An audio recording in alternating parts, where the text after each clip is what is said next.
Kumaya chapali pana naruwa kweni kwangoza zizikirako nakuyoya uko bangoyoya batata Vincent Wing apa waiwanga kwa kuti kunyake uko kule banyaki au kumbako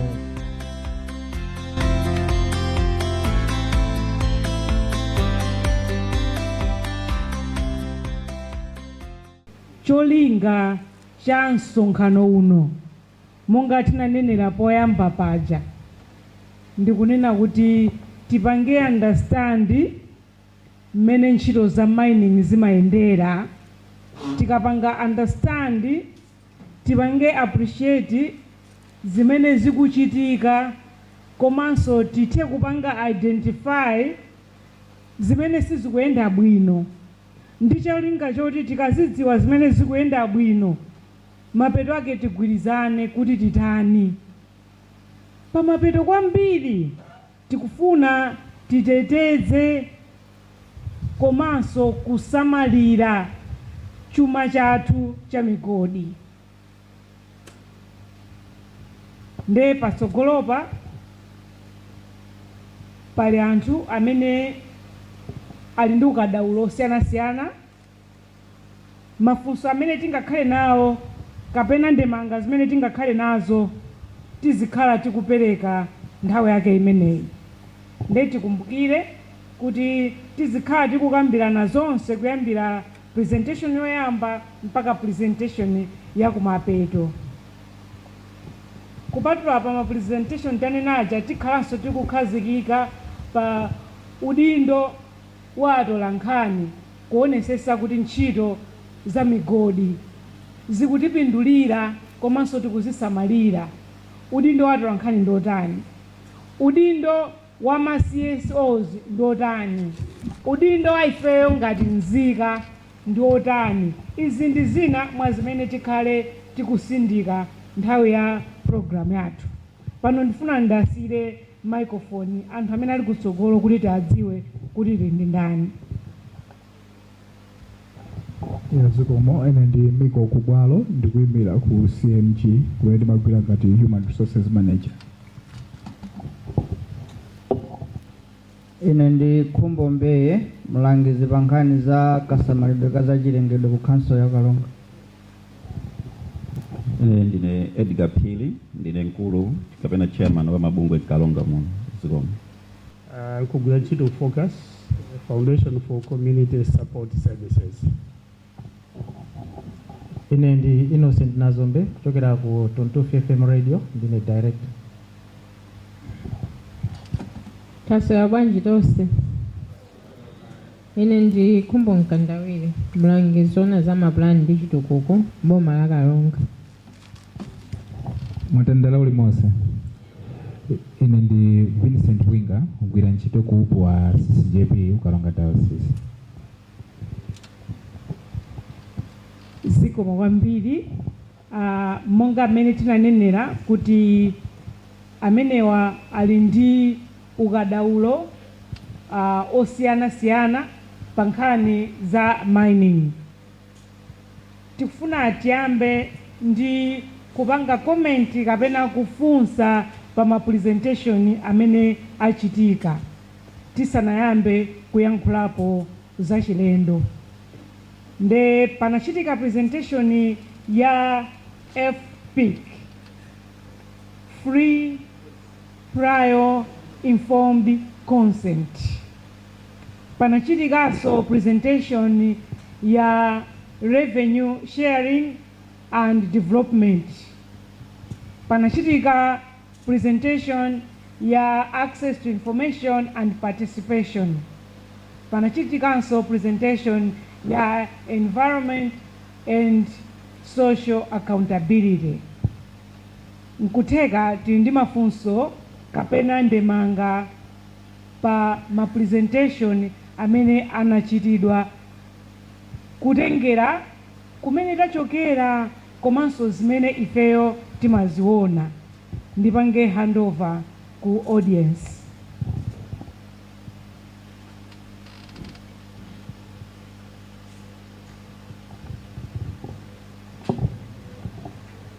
ayamba ndani? Ndikudziwa aliyense akufuna atayankhula, koma ayamba ndani?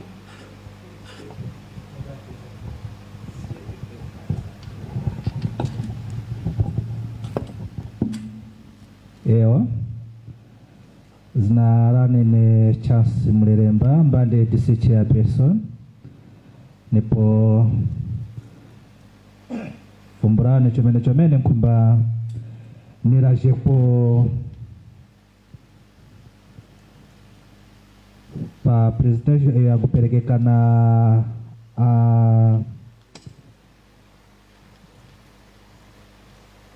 amalirino apo vangu zayo apo chomene vya vantu vanyake panji maminers anyake au kufikira kunyengo ya sono apa wakwakuti misonko yawo wakusonka kwene para kanandinande tikuona vanyitu ngati vakeso para vali mkampeni yawo ya kutolera ndrama za misonko izi mabusiness ananda kuchitikanga kusainkanga kwa kuti vanyake mabusiness anyake vakujaranga nditu chipachoti muntu watondeka kulipira misonko ka kunkhani ya mining chifukwa cha vichiwo valekereranga maminers kuti varutilire panji vafike kwa vyaka nditu kwambula kulipira misonko yao. Question number 2 ikwiza apo kufumira office ya environment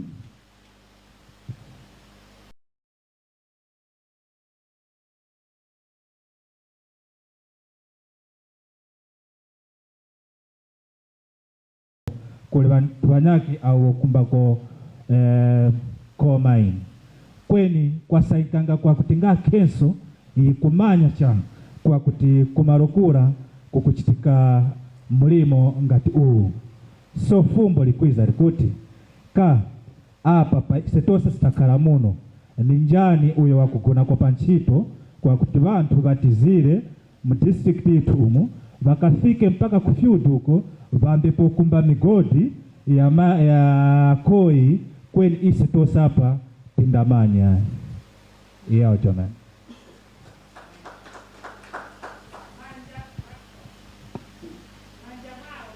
Manja mwao tikaliso ndi mafunso ena awiri kuti akakwana 4 tasire amene akukhuzidwa ayankhe tisanatenge mafunso ena. Yes, pamene zikomo kwambiri. Ndikufuna ndingofusa pankhani ya mwalirino pomwepo kunena kuti kodi council ikakhala kuti ikutolera misonko pankhani ya mining kodi kagwirisidwe kake kanchito pali strategy ina iliyonse yoti inakhazikisidwa as ma guideline wonena kuti ndrama za mining zikuyenera kuti zigwire ntchito yotere.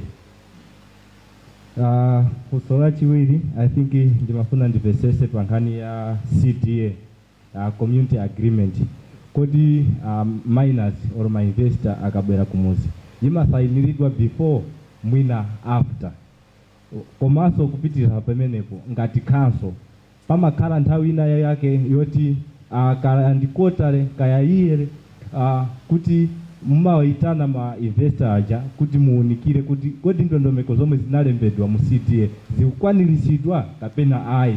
Zikomo kwambiri. manja kuchulukirabe chabwino titengeso titenge limodzi kena kwa yankhe before we take the next round.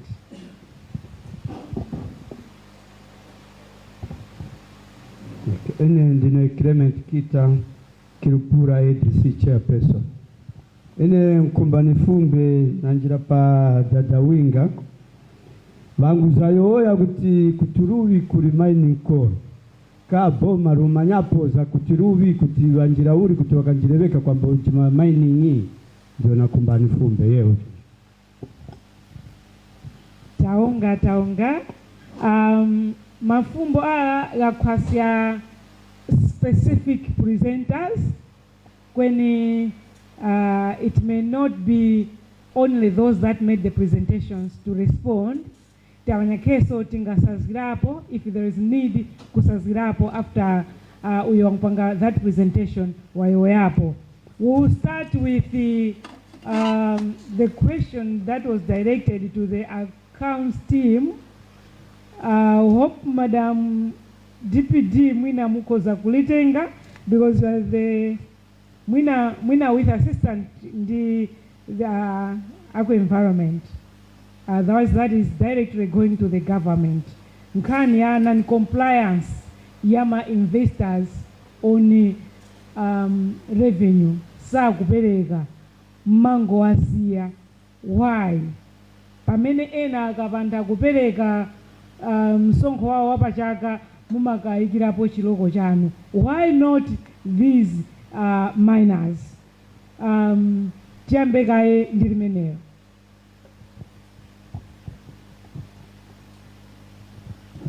Mafusa amenewo ndi ali strictly kuboma. Muti yenke ndino Vincent funa uyambeko. Mafuna vileke ya.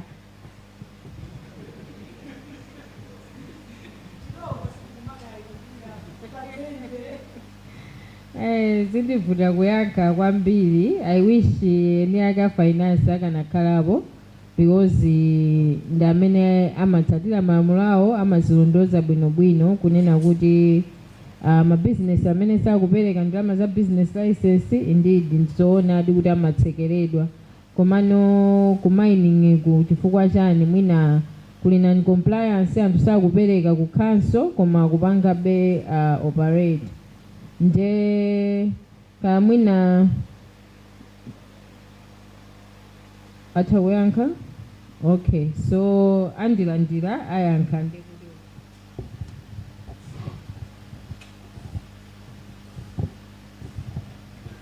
sikomo kwambiri ndimafuna ndingoyankha kubenawo funso ndingoyankha bembali ina meyana fotokoza kwa accounts moja of course ifoti ndinalibe mpata oti mina ndinakathaso nane kufotokoza mbali yanga. Chimene chinachitika apo nthawi yake ndiyonena kuti I think last year ngati sakulakwitsa panali councils meeting imene inagwirizana onera kuti ngati amamainzi ndalama imene tizipereka is 2.5 million imene amasonyezera muja zathu accounts muja. Komano councils meeting ija anazakhala ndi meeting imene anazagwirizana onera kuti no ndalama yachuluka koma ndalama ititsitse ifike pa 1.5 million.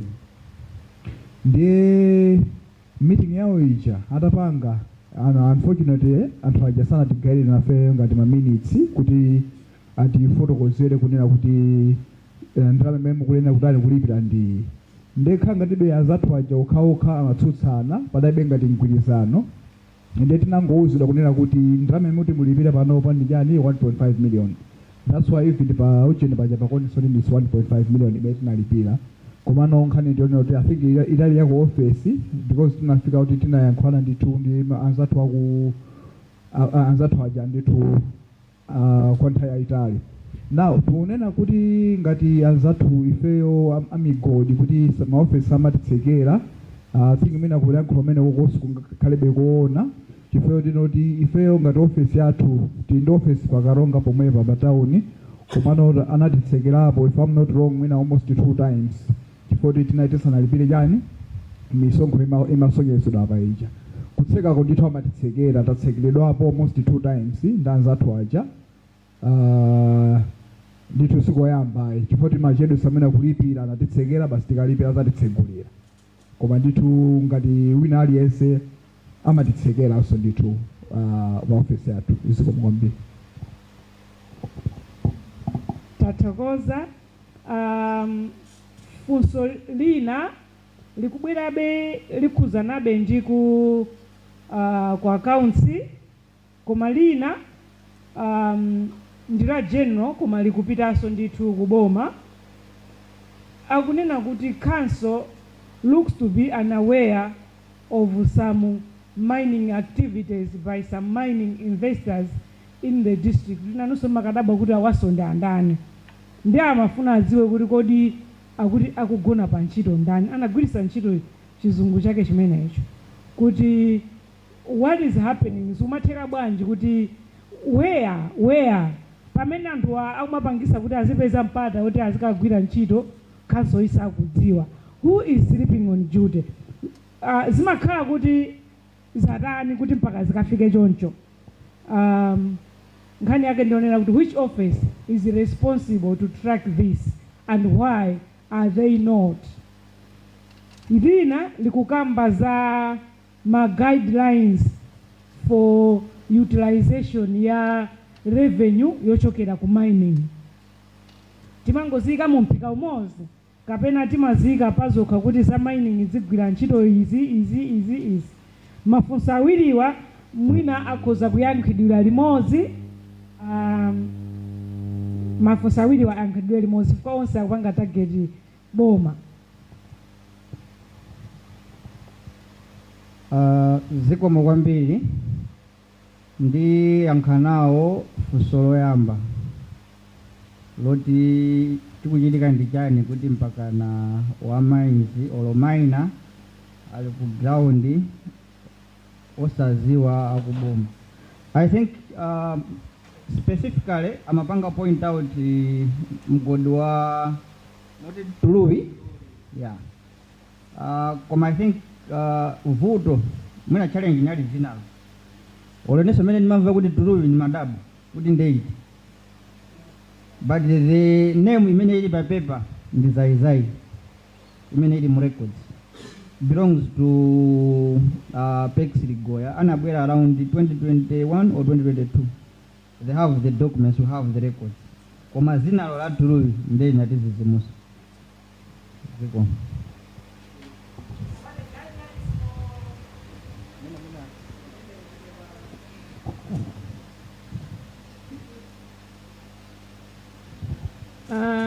ndingopempha nawo nyumba yonse kunena kuti chief accountant anatalika pang'ono koma akubwera nde ndipempho langa kuti mafunso onse okhuzana za ma finances tenti adikire akabwera kuti azatiyankhe bwinobwino, otherwise enafe tipezeka kuti tikuyankha zina pamene mwina zimachitika on the ground ndi zina nde tikhanga tapangana mislead. Zikomo kwambiri. Tathokoza aliyense ali ndi ntchito yake imene amakhala kaswiri pa ntchito imene yoyo nde tadikira anzathu aku accounts kuti azatifotokozere pamenepa. Funso lina limapita likukhuzana ndi CDA Community Development Agreement kuti kodi imasayinidwa liti, asanayambogwira ntchito kapena atayamba kale. Komanso Community Development Agreement imafunikanso nthawi yake kukhala ndika review kuti kodi zimene tinagwirizana mmene mumu zikuchitika, ngati kind of ka pause and reflect ka review. Is it provided for that at some point we can sit down ndikuona kuti zimene tinagwirizana ndi zomwe zikuchitika kapena AI.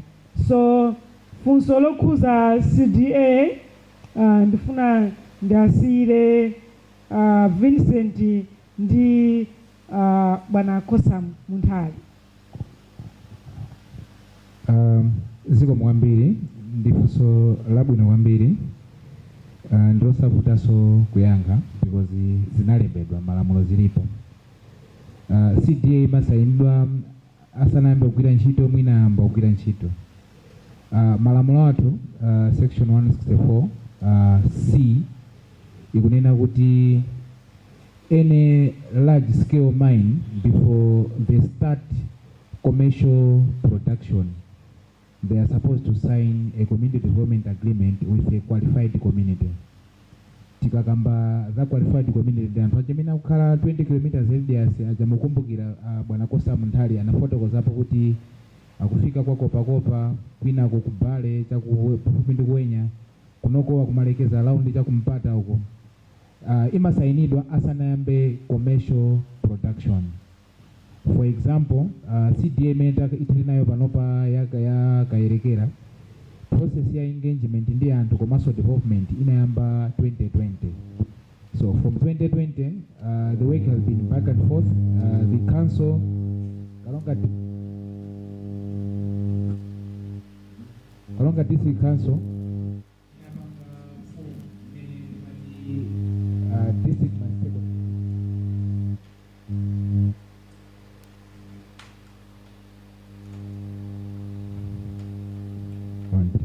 Karonga District Council inapanga form district master group imene ngati kubabungwe kuma CSOs mlali focus imene focus was represented by Mr. Sirungwe and CCJP it was represented by Ineo. Then Madam Deputy anali momoso imene nali team inathandizira focus to develop the community development agreement. So for the past 5 years or 4 years we have been working on the document until it has been signed this year on 6 January. So before 6 January tikuziwa tose kuti kukayerekera kuja production sanayambe commercial production sanayambe until a president apanga launch apapa difuso mene maybe na feso tikhale nalo kunena kuti kodi mene president wapangira inaugurate production is it commercial production or not difuso mene maybe tose tingazifuse komano usually it's mandatory for any large scale mining before they start commercial mining. They're supposed to have a community development agreement with the qualified community.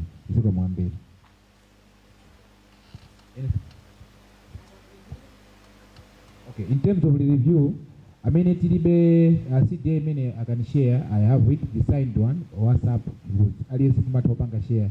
Even the MDA, deny also the share. The review, I just have to verify, but it should be I think every 3 years, not 5 years. I just have to verify. Komano, in the CDA, there is a review, there is a room for a review on it. On the review part, we initial proposal like izichitika 4.5 years, like Pagatikat. But the final, in as I said, also you'll be able to verify to the Kumapeto, which is not a standard.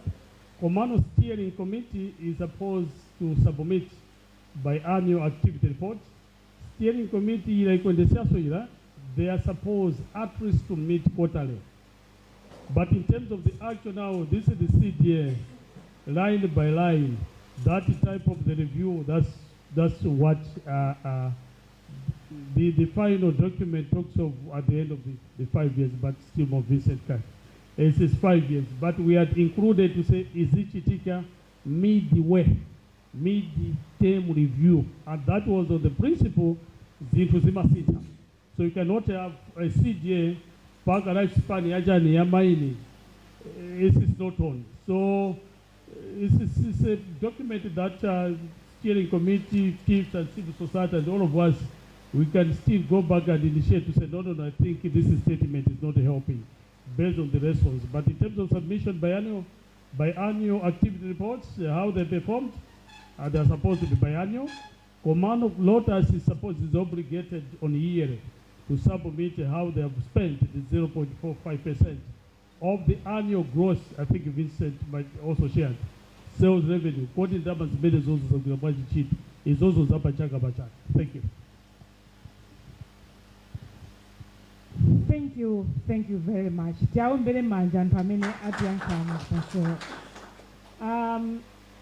We had 2 questions. I mean, timanena kuti mwini wake wa office ya papa wachoka hapo.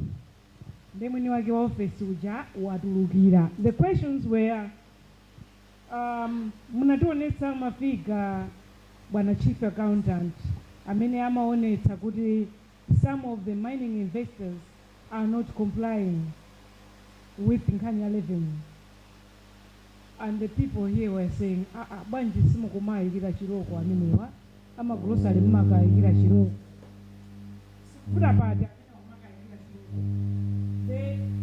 other question was to do with the guidelines for implementation of the revenue from the mining. The Timango Siga multiplica zose most, kapena jindima guidelines for the kama sisi wa mining is these were the questions which people here said. Are you ready to answer now? Mafosoina muyankeleta. You are ready now. Thank you Thank you, Madam Convener, and thank you, audience. Apologies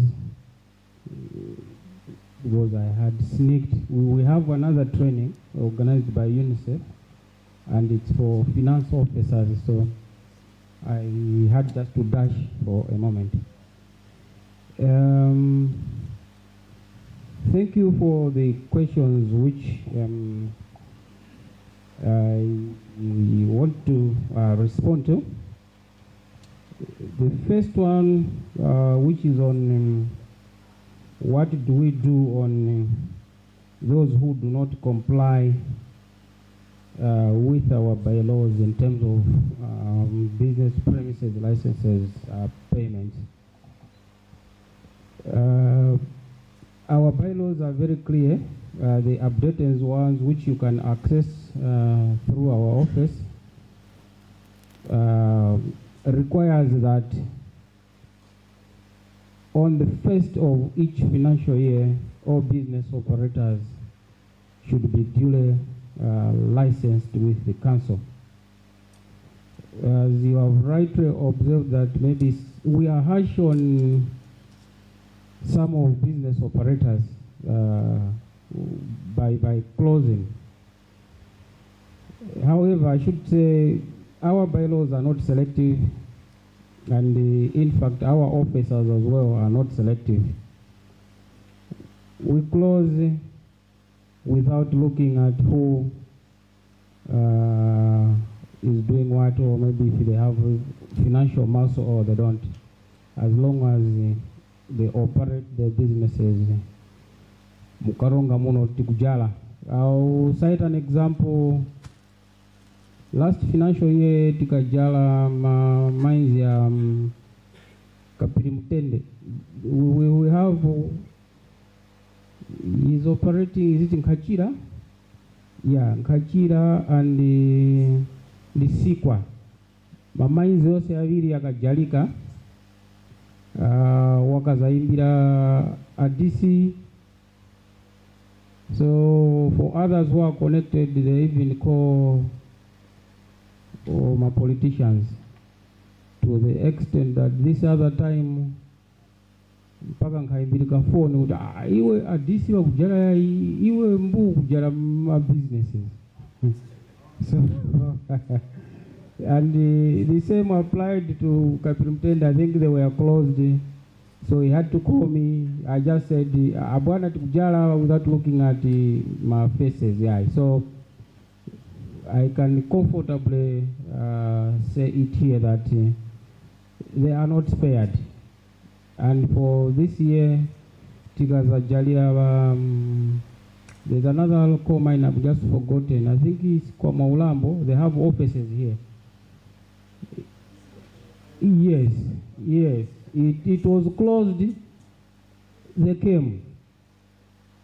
I know we're going to pay. They paid. We opened.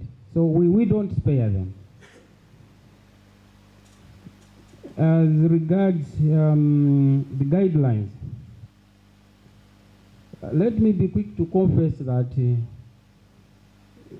we don't we don't have specific guidelines which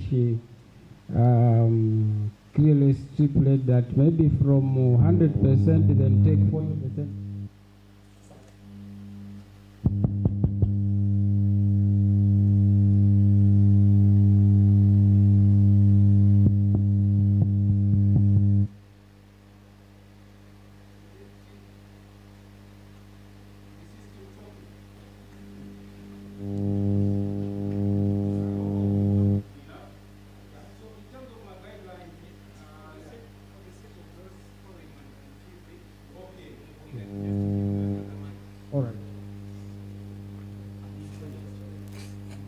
Yeah.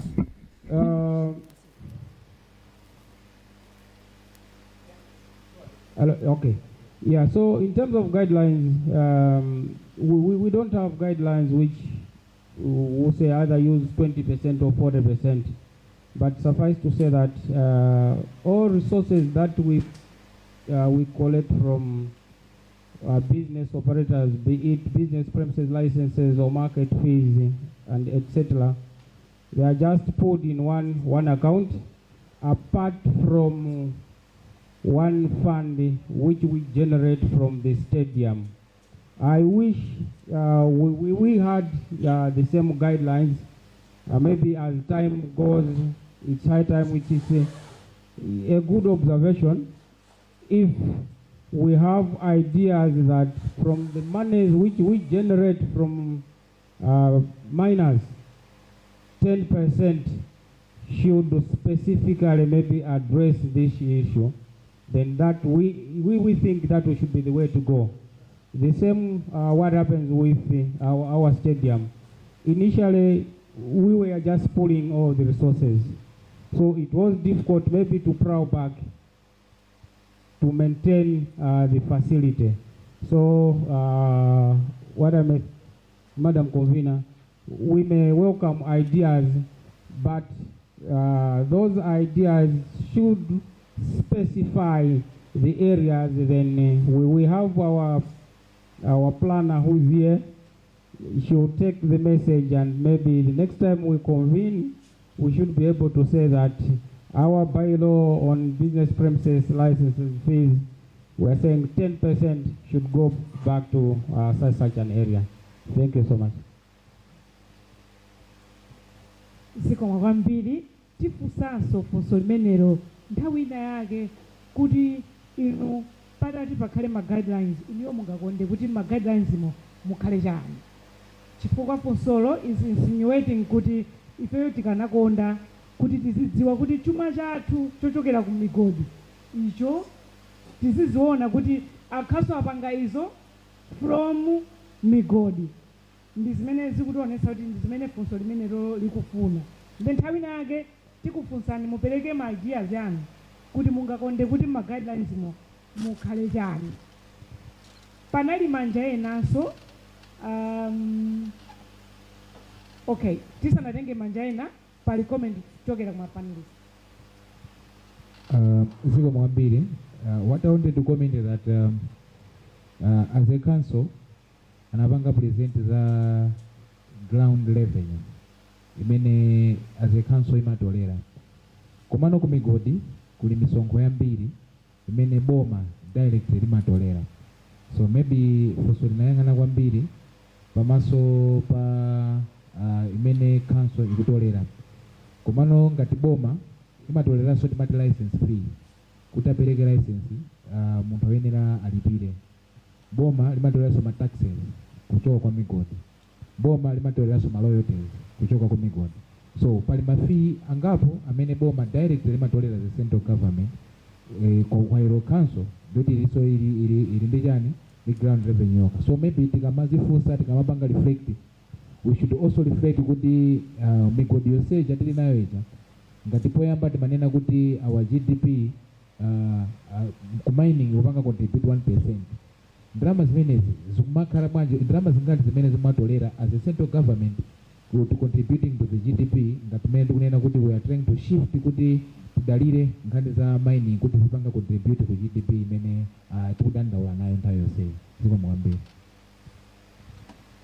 Zikomo nditenge chambire fumbani bwana Ndovi, then one. Okay.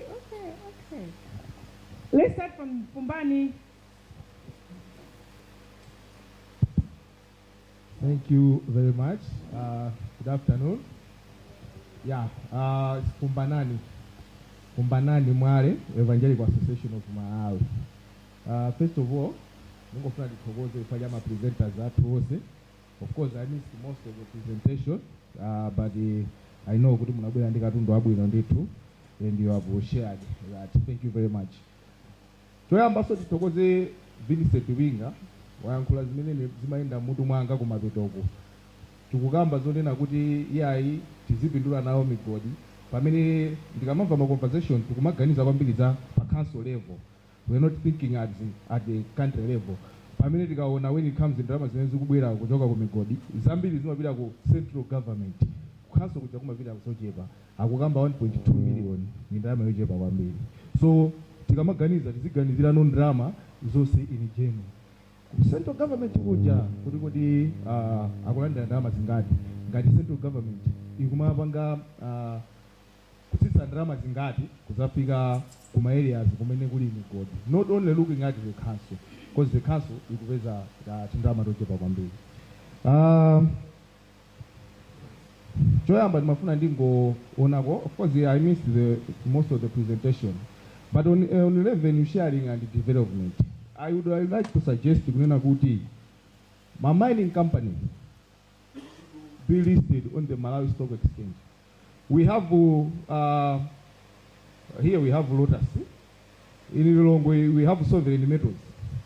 You look at those companies, they are Australian, British and whatnot.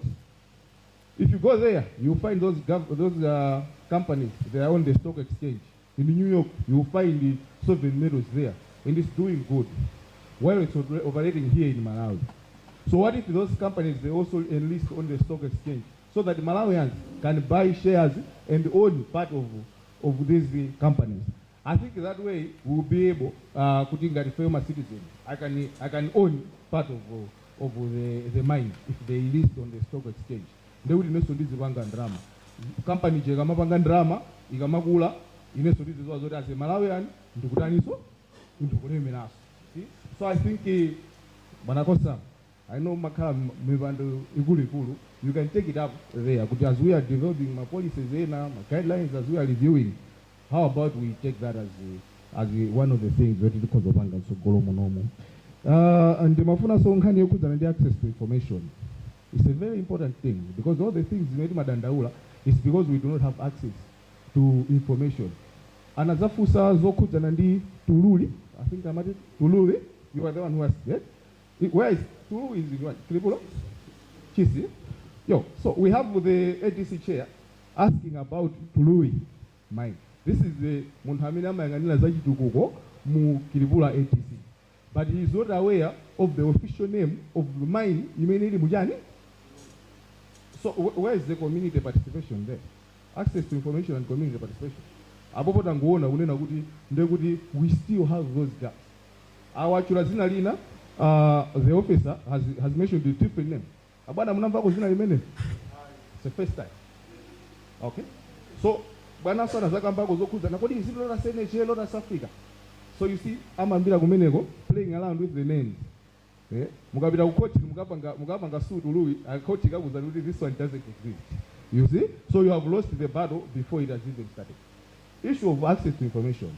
I think in a way, in many maonera, as that time Namagina Chino Zabuma, Ababa they play a very key role. Even if you look at access to information, Amanina Gudi, Mativari Tabuma, when now currently office Aminago that information.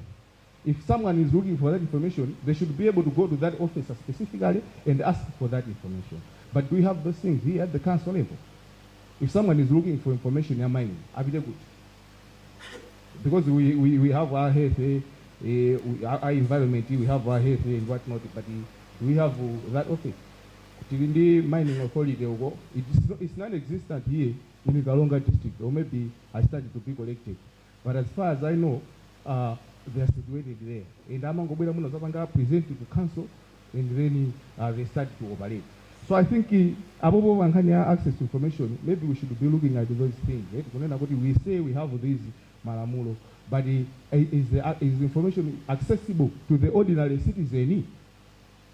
Ngati council, I feel like it would be amenable to only this, I think in the Kanakonda Pakanakala, Kubanova Indibana Piao, the one, Aminali Oyang and other information at council, Amenina would have Kaleb on it too, because my issues in Gadaminiwa, I would have a figure quite old. Yeah, I think Zambi is in a Mafuna Wankula, and Uncle Agara and Zanga, the Zigomambi.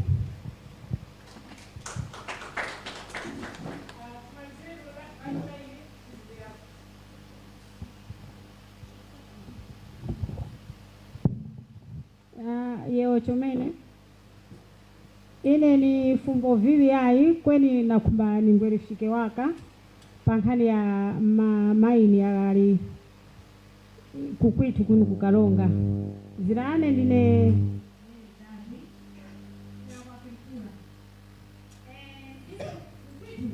na mamaini ya lili Kasantha then na Mwaulambo. So ile nakumba kuti nimanyiwaka pankhani ya Malamulo. Bwana Kosamu nkumaya kuti mukutiyimira pamasujo aise kuno ku Karonga tusangana nawo pamasujo anandi pakamanga pankhani yeniyo ya mainiyo ile nakumba kuti ningwerushike mchifukwa chakuti Malamulo muli kwambapo kuyoya paka nyengo.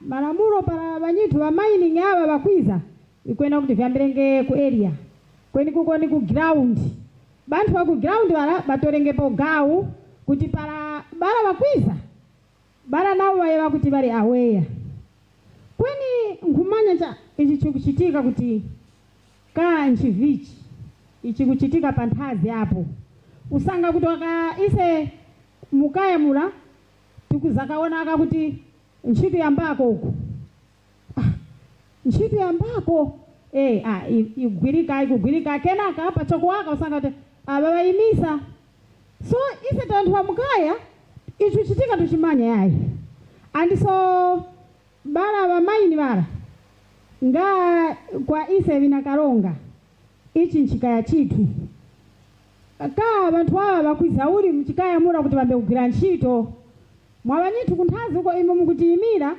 mulipo so kumata kuti ka vinthu ivi kwenda vikiti uli ndivona kumba kuti ine nimanye makora chifukwa mukaya umutu khala waka ava bayimika ayayi pasono bambaso ayayi mwakuti kweni banyitu abatili nawo baneba balabokhala kula ntchito izi kugwirika kule bakudandaulanga kuti batinangira vakulya vitu bangwanika mayawo bakhutura vinthu vila viheni vila mwaona bangulima vinandi vyakulya banyitu bakudanda abali kufupi na maini bakudandaula so tumanya cha kunthazi uko kweni mfumbu iyi nkhumba ni fumbe chomene badada kosa mnthali chifukwa kunyuma uko ise kwa Mwaulambo kula kukachitika vinyasi viheni chomene wovachitika vinyasi badada kosa mbakatola bugawu na kukuta mulonga wa Rufiria bakasanga somba kusika uko zafwa zekha waka zafwa so ya nditu tumanya cha kutika mwatireka uli badada kosa mbuzakafika mwahunu kuti madandalo achali akuchitika yeo chomene.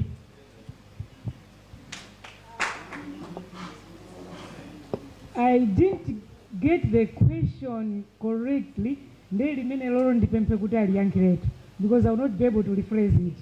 Ilolo loka aliyankiretu tisana renge ena. Bwana Kosa aliyankiretu ena.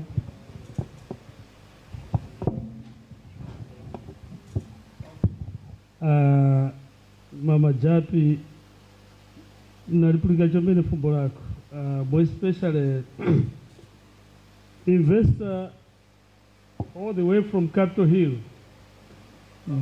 mwe wali kwa GVH Katumbi kaukwenda uli kutasenge ku guguru wamjalira wawelerasu. How is the coordination from Capitol Hill to the council? So hopefully our Zuranga bwana maybe Mbeya or na bwana Kombo fanyake during their time. I don't know whether wangkolapo. Disclaimer na kuyakale kuti presentation when it comes to these issues. Whatever I have, even a mafumbo vyose ninavu kwanu, I will still need kuti kanyake maybe you can share. Hani ikusuzia central government and local government council, they are not talking. So for the past since 2005 to 2025, it's just a talk show. In terms of developing this sector, kutinadi kambe kupindulira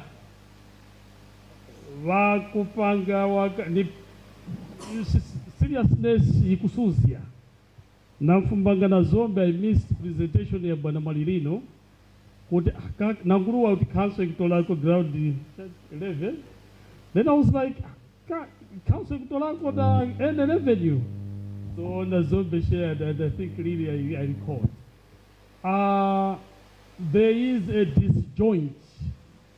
Even by the time when the MEPA approves Asia Baguzanga, the moment of Pereka license, there are a lot of issues at play.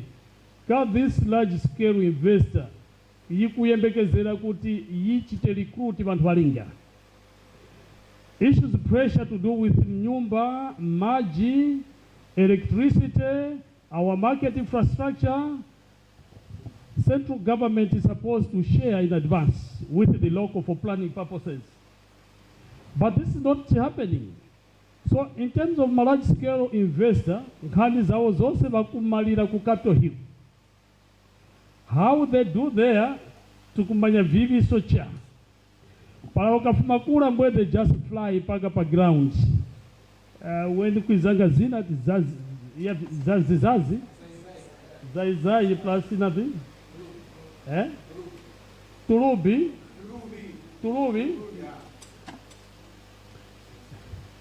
Is inatukupanya huko ni vini zavi. That company official zai. So Pexley Goya. Panyengo iparadini yakapanganga vile ikapanganga ni yakawa governor wa Reserve Bank. In my research nchitwe kutenda kuti ilikuseri I quoted him even na kusintatabwa. It was the end of the day when he said, Malawi, we didn't know that we were losing after phase 1 yose ya uranium waluta. Fumbwe kwa fumbanga na panyengo iwo wakamanya walala. So nkhani ya mining itukuiona muhanya ndiyo ikuchitika usiku cha. Vinandi vakuchita vantu ava kuseri kwa kuti zuva likuona yai.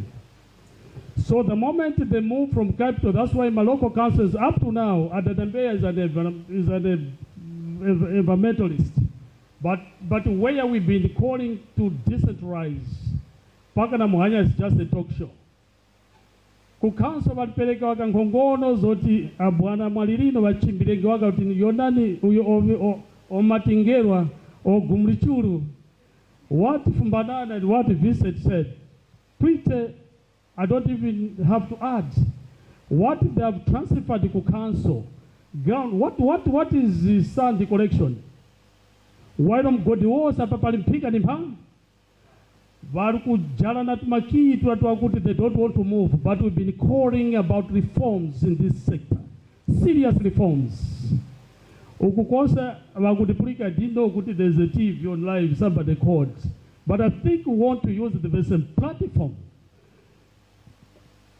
Our president, Dr. Chakwera, you have made a lot of reforms in terms of how do we move forward. Particularly, issue to do with making sure Malawi wamekupendula. Currently, we have the Malawi Mining and Mineral Regulatory Authority. We have the MAMICO, the state of the lab. There are some developments to make sure that, recently you mentioned of no political interference in the operations of Kairekera. Excellent. But we would want to embrace call upon you, Excellency, that there's a lot need to be done. Capitol Hill cleaning that mines department, we need more than what is happening today. Issues of integrity, issues of corruption. Because Capitol Hill, what is it that people are going to benefit? So there's a lot need to be done to make sure that without whether that's a system, and only number 10, priority. There's a lot that is happening behind the scenes. So in this sector, issues of corruption is the order of the day. That I can say without even. Issues of few people benefiting, that's the order of the day. But at the same time, where they would go for divide and rule, the only what we can say without fear is we have seen some political shift in terms of transformation, where the president himself can talk about corruption. It means there is indeed stinky corruption in the sector. So zobe zikuchitika kudafika kwanuko The only thing what you can do, take your stance, what Vincent presented through the FPIC. Don't even be violent, but just take this task, if one is called Vazivazi, Kenako is called Siasia, tomorrow you'll be hearing here. So we are tired of such names where they keep on changing goalposts. So our role as a civil society, in summary, is to continue defending the vessel mineral reserve. Malawians are poor, but Malawi is richer than even other countries. Mulungu akanakonda bwezi mamino oseo hata ika ujani kumaiko kwina. So those minerals, they are God given. While we appreciate that the ground ujeni according to the new land law, mukakhala kuti muli pamalo pamene popo, all underground minerals, they are the property aboma. Komando inuyo chomwe tizipitiliza is about raising the same flag, being whistleblowers, but at the end of the day, we shall still continue helping each other going forward. Lastly, the issue of the Rukuru, I think you have every, I think it was just a comment. Going forward, don't get tired. We can applaud the EAM for organizing these Indabas. They help us, they hold us to account to say maybe we are not doing fine. So it is very important to continuously empower the groups at community level so that whoever comes the duty bearer should be held to account. It's not that easy. Get united. Make sure that when you stand about these issues, even the amount of wind just stand on the matters of principles, integrity, to make sure kuti Karonga hii titandizie kuti future generation can as well benefit. Thank you. Thank you very much. Manja mwao. Manja. Yeah, he deserves a hand. Nthawi yaitali komanso zomveka bwino. Kutsogoloku kuli mapanelists ena, they want to make a comment pa nkhani yake yomweyo. Koma asana yankhule tifuna timve media. Bwana Kusa Muntali ayankhula ngati CSO kuti CSO ingathandizire bwanji pa nkhani zimenezo. Media, do we need you in this area to help us?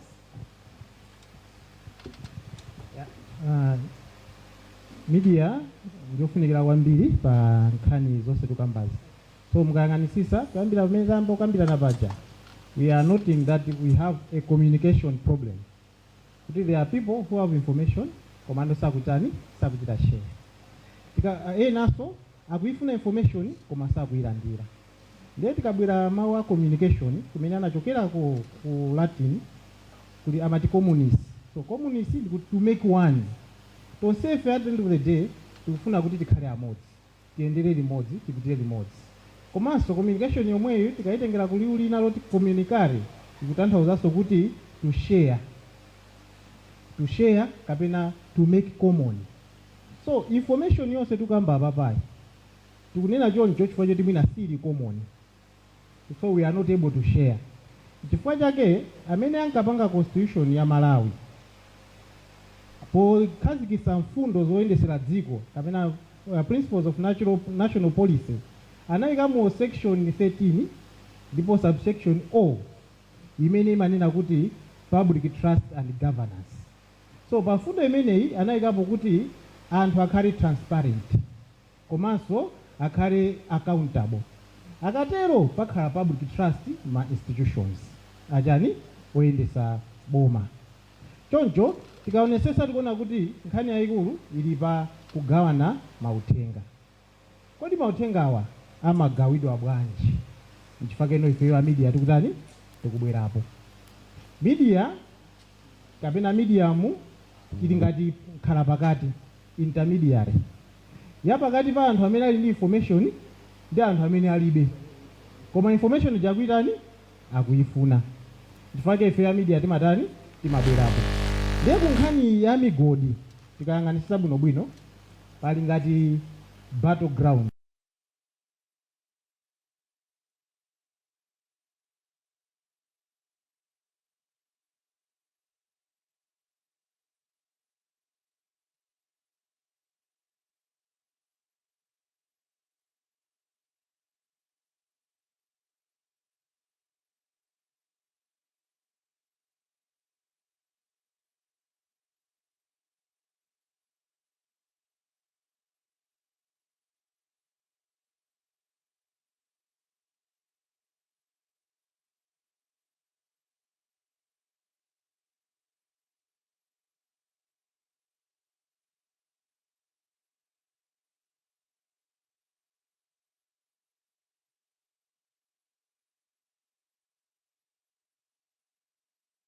vuto limakhalapo ndokuti mene tapanga Indaba ya lero tizapanganso Indaba chaka chamawa pakatipa tizingosungira nkhani tizazikambanso chani chaka chamawa komano titati nopa pamene tikupita ngati one of the resolutions kuti tikufuna kuti public forum yipitirire zovuta kuti tizibweresa pamodzi anthu osewa mwina wiki iliyonse kapena mwezi uliwonse koma media chifukwa media ngati radio kapena news ili cheap kungobwera anthu kuti investor wabwera wa CSO wabwera mwina wa community wabwera tabwera ndi pamodzi apa tipange program 1 hour awa afotokoza mfundo yawo awafotokoza mfundo yawo awafotokoza mfundo yawo so sitingathe kupanga coordinate effort yokunena kuti discussion iyi imene yamba pano titayipitiriza ma media platforms amene tili nawo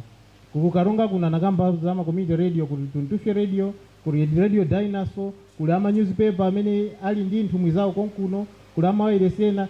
Can't we have that forum ya continuous dialogue? Can't we have it? Choyamba chimene chocho media so imabwera ndi community engagement anthu a community aja timakafikira okha afotokoze mavuto awo komano ngati ku chakujeni chaku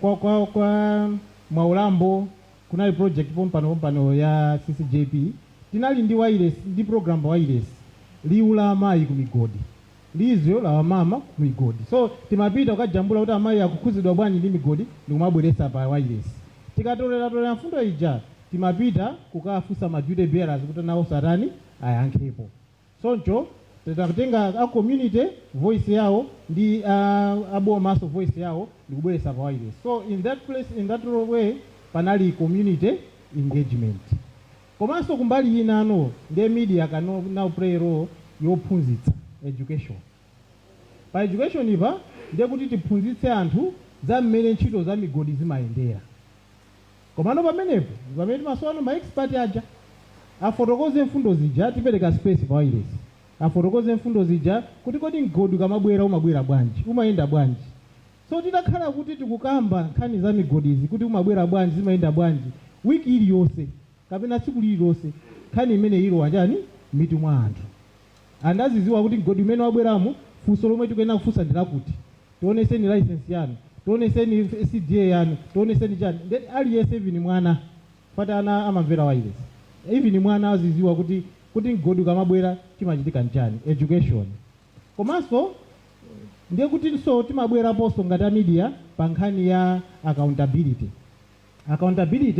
ndiye kuti timachita investigate muli atola nkhani munoma mafufuza nkhani and media imachita thrive on gossip ifeyo ndife anthu amabodza ndithu timafufuza kununkhiza kuti chachitika ndi chani tikachipeza tifufuze tiauze anthu ndiye pochita thrive on gossip ndiye kuti timasowaso kuti anthu atitani atipase matipi atipase information akatipasa tipi ija ifeyo tili ndi mphamvu ngati media tili ndi mphamvu tikhoza kuyimbira aliyense m'malawi muno atipasa information akapanda kutipasa tipitabe pa wireless tipita pa news ina kuti awawa tinafunsa izizi sanavomere komanso sanatiyankhe ndiye pamene popo tayambisa kale kampungwepungwe pakati pa anthu awiriwo and they will come back to respond ndiye kuti timabwera ndi investigative journalism ndiye anthu amene muli ndi information apase natola nkhani afufuza akafufuza akayipeza they will chani auza public mina yomalizira ndionera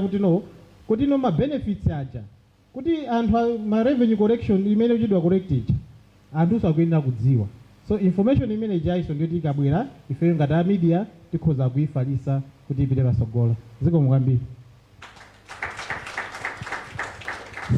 zikomo funso limenelo linapanga attract mayankho kuma panelist ambiri koma chifukwa cha nthawi nditenge mafunso omalizira tinali pa law imeneyo okay very important Bwana Deputy, Bwana DC, the same I think maybe Vin might have shared what he has reminded is to strengthen this platform which Amakamba MSG multi-stakeholders group. That's what he's saying. The media provides the platform. But udindo woitana a company ndi boma. Udindo woitana ma civil society ndi boma. Udindo woitana kuboma. Njeti malongo sola kuti pa national level we have the same. Aboma liko foro ama company foro ngati board. Ma civil society media liko so foro. Kukalonga kunoku inayambika kale but inagona. I think Vin might have shared. How many kulia deputy agondwe adatuma bwana Chavinga. So the last meeting we had, we also shared on the same, but I think we have not gone step a mile.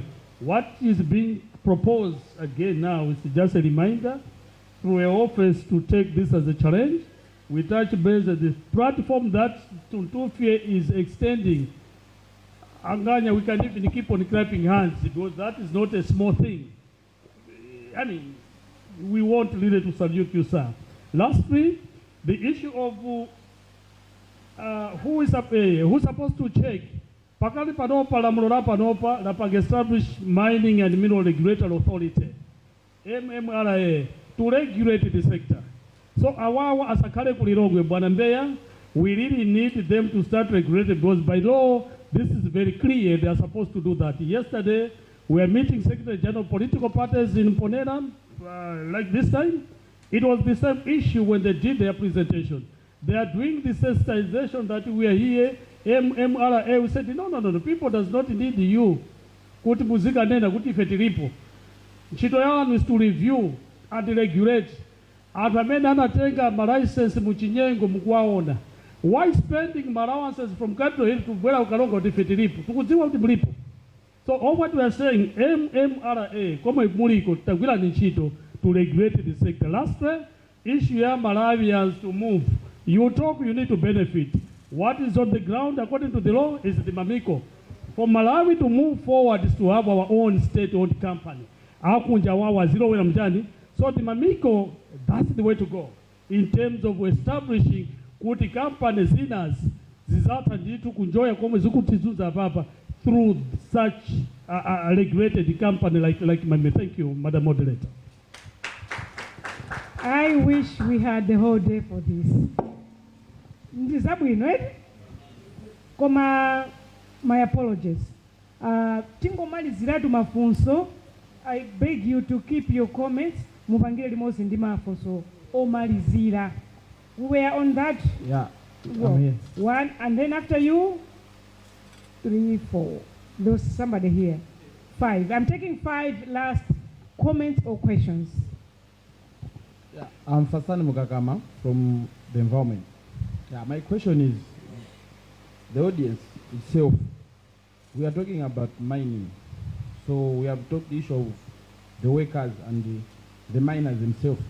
But the audience seems to be not much involved with the workers from these mining and the miners. Maybe I've just seen one from Wasambo, but the list was just too large, listing the mining that are happening in Karonga. But I haven't seen much of the people that are working in that company, that they are present here and they are hearing what we are discussing here. So next time, I think they are needed to come and also they should see what we are discussing so that maybe we can move forward. And those workers we have talked issue under wages, maybe the conditions themselves, but they are not aware of what is the minimum wages, but they are not here. So I think next time we should invite those people in this meeting. So the last question is, I saw a picture on, I think that the first presenter, those pictures like the environment degradation, they said it's from 15 years and it's still like this up to date, and we have had issues of accidents happening due to that area. But my question is, who is responsible to restore that area until today? Is this the one that they were doing mining? Is it the community? Or we are waiting for a natural process for itself to recover? So the question goes to maybe the environment or the other department that is dealing with such kind of issues. Thank you.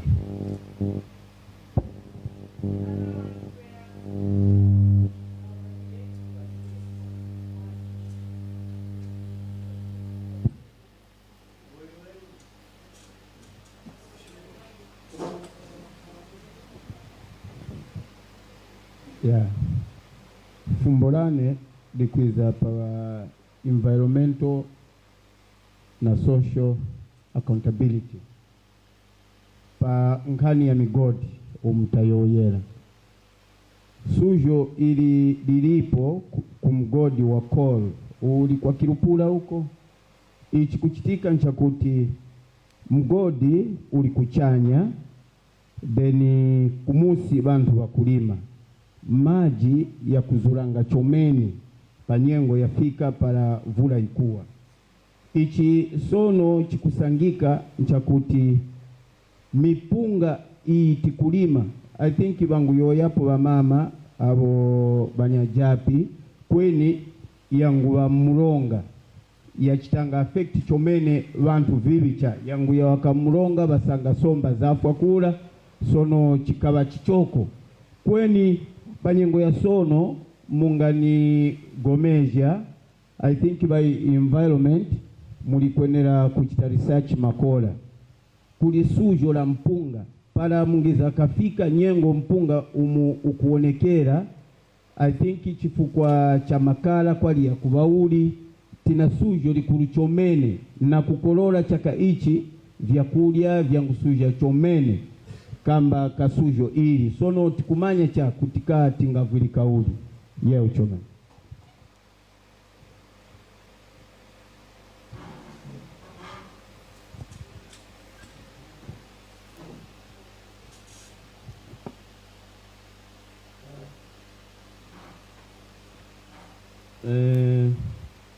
Pepani ine mafumo nangwa naye anandi wafumba kale watu huko sono wangeka mtu kapalali kapachoko but still more niyo enge kukapachoko umanya cha kuti paike vinyake na misa mwina zina nda misa sina vesese umano inewe my concern ndiyoti antifetili munomo ndingoona bwana oka wamena choka kumaini koma makampani ose sindi wao namo muntu utenga ifeti kuurandira komano ma organize amene mapanga organize program iyi munaona hapo bwanji because itikana ndi anthu aja munomo bwezi utenga okuwapeza ifeyo pa ntchito yathu takati kuyenda mumamizimu timapeza zinthu zambiri zedi kumbali ya migodi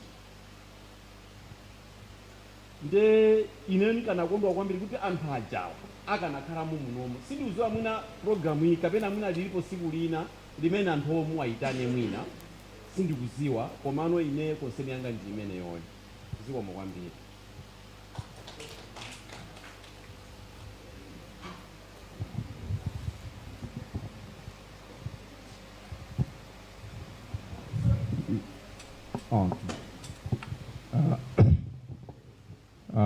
Zikomo kwambiri. Dzina langa ndine Yahya Milanzi. Funso langa likupita kwa Bwana Kosam Munthali. Ngakhale kuti ndapongozi yanga koma ndikufusana mundikhululuke. Mwayankhulapo zinthu zambiri. Zipinjo zomwe zikumapezeka malingana ndi nkhani ya mining. Ma investors akabwera manena kuti amayambirira kaye amatulusa kaye production kenaka mapeto ake amabwera kuti commercial ndiponso manenaso kuti akakhandi license imakhala kuti sichophweka kuti investor uja aonese chani license yake pokapo patadusa chani 2 years mwatero koma pa 2 years ndiye kuti zinthu zathu chuma chathu chikutani chikupita. Funso langa ndiloti mwadandaula nanu ngati bungwe loyimirira anthu kuno ku Karonga zinthu zambiri zikhala zikuchitika.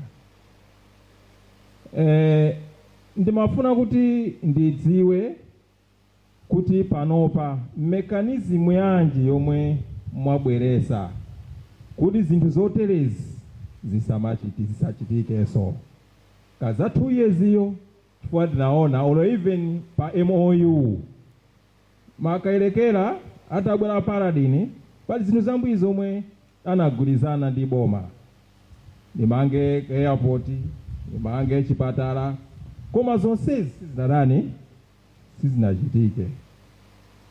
Panopa tikubwera kuti chizungu choti harnessing Karongas kusonyeza kuti mphamvu ife akalongafe tikhale ndi mphamvu pa minerals athu amene tili nawo kuno. Kodi poyamba panyade kuti kusonyeza kuti tinalibe mphamvu panopa mphamvu zathu zionekera bwanji. Munanenanso kuti anakusumirani inuyo kuyimirira anthu ndithu yayi mwakuti mwakenaka bakakusumirani ku khoti kapa nyengo ya sono nkhongono izitilenge nazo sakusumirani ku khoti. Neno ndikufusoso lina likupita kwa Vincent. Bungwe la CCJP ndi bungwe loti limaona maufulu athu mwanena kale awinga mwakhala mukupanga adopt ma issues osiyana komwe kuli migodi yathu. Munaonetsanso ma pictures oti anthu akuphwanyidwa chani ufulu wawo ndiponso mabwera ngati inuyo oyimirira anthu amene ali m'midzi mmaonanso mmachitanso identify kuti ndithudi apapa anthu awawa akuphwanyiridwa ufulu. Kodi pamene popo inuyo mmaona bwanji? Mmafuna kapena ntchito yani nali yoti kungopeza ma issues kwa anthu zovuta zawo kenaka kungokhala nazo mu office? Munatani inuyo kuti mwadziwa kuti anthu akuphwanyiridwa ufulu? Munatani pa nthawi imeneyoyo? Ndikanafunsanso kwa Tricia Khumbo chiwamwa mayimira a DC. Kodi kuma komiti ya madando edi pa district level ndiuziwa kuti mwina kothawira kwenikweni kwambiri kuthaukhala kwa DC. Chifukwa ma investors akachoka kujeni kuntundako amazafikira pa district level komwe ili office ya jani ya DC. Madandaulo amene amachokera kumidziku kodi anthu samabweresa madandaulo ena aliwonse ku office ya kwa DC kuphwanyiridwa ufulu ndi zina zotere zokwambiri?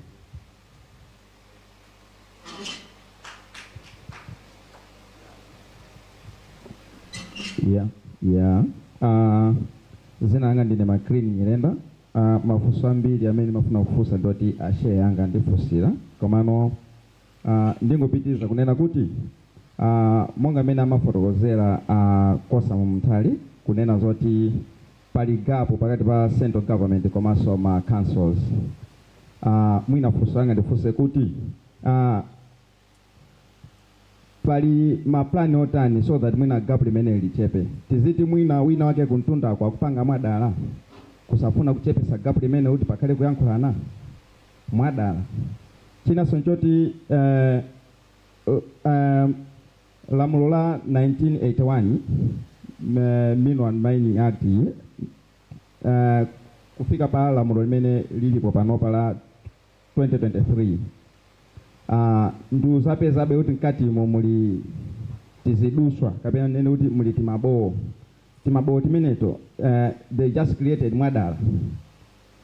Okay, ngati sizinali zadala akuziwa kuti miyala imene ndiyo ene akuti ipindulire Malawi komanso akuziwa kuti mmene nthawi ikupita miyala imene ife angata Malawi tikuluza ngati tikuluza tikuthamangira kuti ayimise kai kupereka ma license zikoma kwambiri.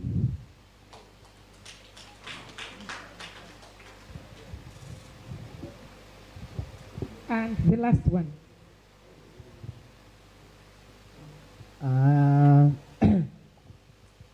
Thank you so much, Madam Moderator. Of course, inayo mafunzo amene ndinayo nawo analipo awiri koma I think inayo ndi meneno azinzanga nkhulapo kwambiri koma funzo langa loyambirira ndimafuna kuti ndifunse amadamu Trisha amene akuyimirira abwana DC kuti kodi as we are progressing kutsogoloku, we don't know maybe for how long, is there any room of devolving department ya mining? Because tikuona kunena zoti there is a very huge gap anthu sakudziwa chimene chikuchitika. That's why tikumayankhula kwambiri nkhani zakuti wina wake wangochoka kulilongwe then kenaka ukafikira ground pamene pa council ndekuti akukhala kunena zoti maybe wangomatana ndi anthu awiri then kenaka uno ali ground. If somebody comes in at the end of the day kupezeka kunena zoti akumapatsidwa manambala maybe kuyamba kumayimiridwa amafoni ndi anthu osadziwika bwino. 1 2 on presentation ya ma CDAs timakambirana nkhani ya large scale mining ndi imene takhala kuti tikuyiyankhula kwambiri ababa, koma as of now ndinamvapo abwana Munthali akuyankhula kunena zoti kuwiriroku we have band ya copper, of which as of now mmene tikuyankhulira panopa only in near coming days timvaso kunena zoti ma conflicts they have arised just because kuli chipwirikiti kwambiri awakufuna nde I wanted to ask kunena zoti kodi these small scale mining au kapena amene akumabwera ndikunena zoti we want to explore, kodi ndondomeko ya anthu awawa ikumakhala bwanji? Because wina aliyense akangofika like office kumapezeka kunena zoti ine nkupanga vakuti so ndikufuna munipangirezi tini mukapanga assessment uko, so tikumafika pa size yoti tikumabalalika kuti kodi which one should we help or kapena ma small scale mining explorations anthu ma investors yo akuyenera kuti azisata ndondomeko yanji kuti zinthu zawo zilongosoka zikomo kwambiri. Tathokoza for all the comments and all the questions. Apa tikufika ndi pamapeto. Pali mafunso amene akupita kwa osiyanasiyana amene ali pa panel pathu. Mafunso ena akupanga target aboma, mafunso ena akupanga target anzathu amene ali ku ma mining communities, mafunso ena akupanga target amene akonza msonkhano umenewu, komanso ena akupanga target ma CSOs. Ndiye tipereka 2 minutes kwa panelist aliyense in front here kuti muyankha zimene zakhuza yo area ndi abwerezanso, ndipo ndikutchulani kuti niyo zikukhuzani ndi any other last comment imene mungakhale nayo as we wrap up our panel discussion today. Nde ena wanali ma comment I will not repeat them. Komano panali funso loti there was a picture imene imaonetsa degradation ya after the mining activities.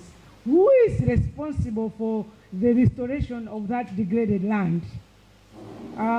Imeneyo tipempha kuti abwana ku environment bwana Khumbo Mbe muti yankako kuti who is responsible for restoring the degraded land in your concluding remarks as we finalize our panel discussion. Funso lina limene titafune kuti apange comment amene akupanga represent ma mining committees anena kuti muno takamba zambiri zokhuza ma workers aku mining. Why are they not here? Utenga umene tikuyankhula panopa ukukhuza anthu amene according to him munomo mulibemo. Ndi chifukwa chani muti anthu amene mwachokera ku mining committee kuti kubwera kwanu ndi munthu amene ali mu mine zikumuthandiza bwanji? Lina imeneyo ikupita direct ku CCJP imene imanena kuti munatiuza kuti mumakayendera kuma mining munapeza ma right violations, so what? after finding out rights violation, munarani? That was the question. Nkania, why are the investors not here? We only have one, yet there was a lot of them on the list. Why are they not here? Bwana Kumbo Munga yange Salvino. Okay, Chabwin. The organizers. Oh, I thought you are. Okay, Limenero, Tibanga comment. Why are the mining investors not here? In our Anali comments. So we'll start our final comments. Amene takupasani mafunsoti mupange respond to, please do. And Mr. Kosam, you are answering all the questions from the Sheikh. I know you were noting them. You are answering all the questions that are directed to you. The tiambire CMG mawano omaliza and comment ya zimene zingakukuzeni.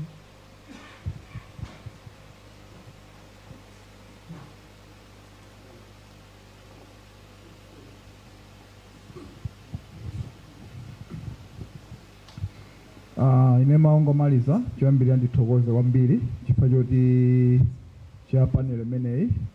Of course somebody has asked kuti chifukwa chani panopa mulipo nokha anthu enanso palibe. I think mina next time tikamaza panga organization yathu ya ojeni ngati imeneyi, I think we can do better because ine ngati invitation ndayilandira lero mamawa, so you can see kuti nthawi so nayi yochepa komade I still had to come chifukwa tinazoti it's very important kuti tibwere tizakhale nawo limodzi.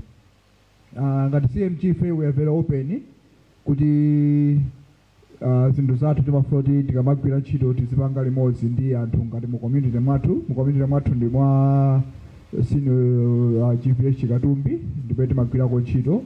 We are very open, timafuna ndithu anthu akakhala kuti ali ndi ma issues nafe abwerere pamodzi tikhale pansi tikambirane. Mbuyo moti makhali ndi ma issues ndi nkhani zokhuza kutitsekera misewu and the like, komano panopo akanise kuti pali great improvement kwambiri. Komanso nkhani ngati za CSRs tinawo ndithu zinthu zingapo zimene timatani timapangamo.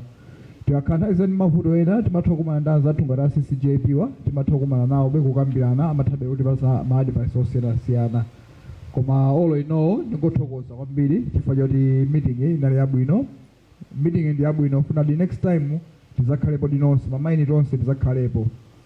Ife anthu athu so far tili pa minimum wage rate tikwalipira ndithu ndalama yochepetsetsa imene munthu wathu amalandira is 126,000 imene boma lavomereza pompanopa ndithu ndi ndalama imene ndithu anthu athu akulandira. Ngati munthu angalandire ndalama imene mochepa sizingatheke because ine ndikuyankhula ndi ngati HR amene mayang'anaso zokhuza ngati payroll ya CMG. Zikomo kwambiri.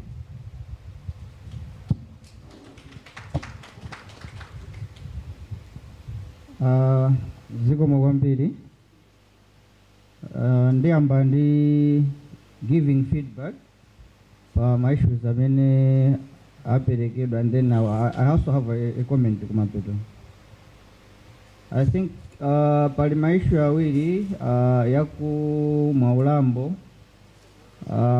mine imene inali m'manja mwa Eland Company, komanso I think kwachidwa za kukasantha kuti madzi are getting polluted, mbewu ndi somba maybe zikuonongeka.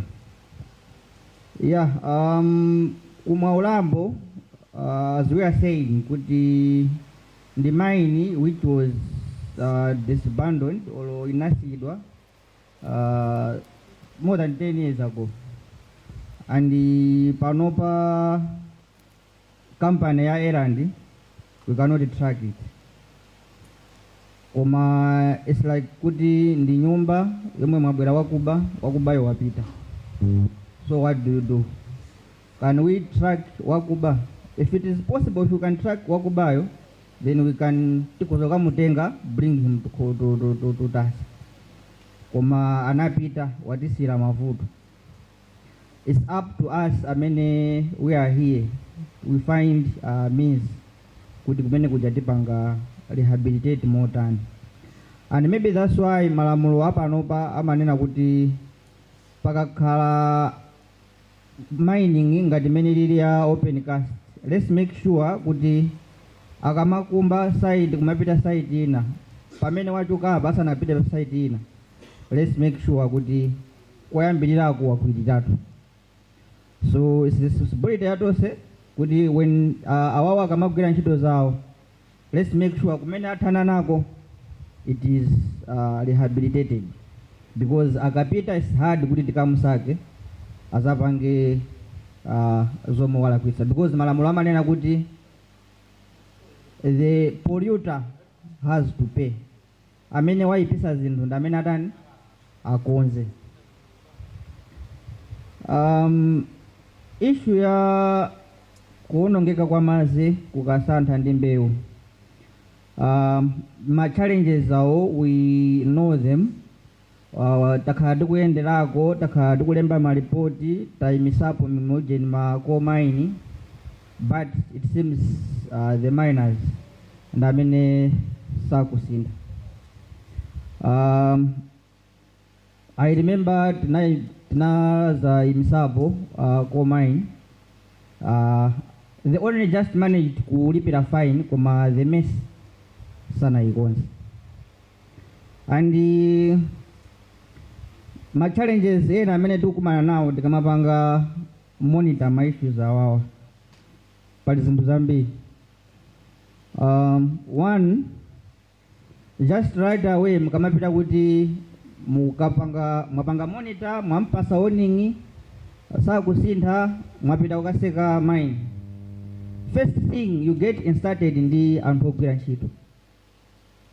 Vana vitu pamaliesa ndiwe, while you are improving zinthu zoti are affecting you. Koma the first comment that you get, vana vitu pamaliesa ndiwe kunyumba kwako. So it's a matter of us as stakeholders, when we are doing these things, I think tizikhala ndi mind imodzi, ndi picture imodzi, ndi focus imodzi. From there, I think chief accountant could also get calls maybe from any, because most of these mines, any ndandari, you also get calls from Migodi, or even maybe sometimes toka ma community as Sogole. You get also ma communication kuti please pangani zinthu zoti goduja usegulidwa anthu athandizidwe. So it's a matter of many issues, koma nkhani ndiyoti we know my problems, we are working on them, but we need to work as a unit. Sakhale ngati kuti ukusolva mavuto apa nyumba, but we are solving our own our community problems. Yeah, I think the other thing was lack of information sharing. Ngati ziti mene ndikunena apa zoti mina migodi ina nasekedwa apa because of my issues are compliance, are environment and social. Mwina anthu ena samaziwa, but we have the records we can share. Koma mwina the challenge was the information was not shared in the communities. Yeah, I think komalizira comment yanga relating the theme ya Indaba yathu kuti are we benefiting from the mines. I think mines mumachitika some developmental issues, ngakhale mwina zina zimakhala zochepa, but lack of sharing the information. Mapeza kuti ena amathandiza ma school blocks, ena amathandiza mwina nyumba za anthu achipatala, but we don't share with our communities, so they don't know what little things mwina ma companies wa amapanga. I think ndi imene pamene paziko.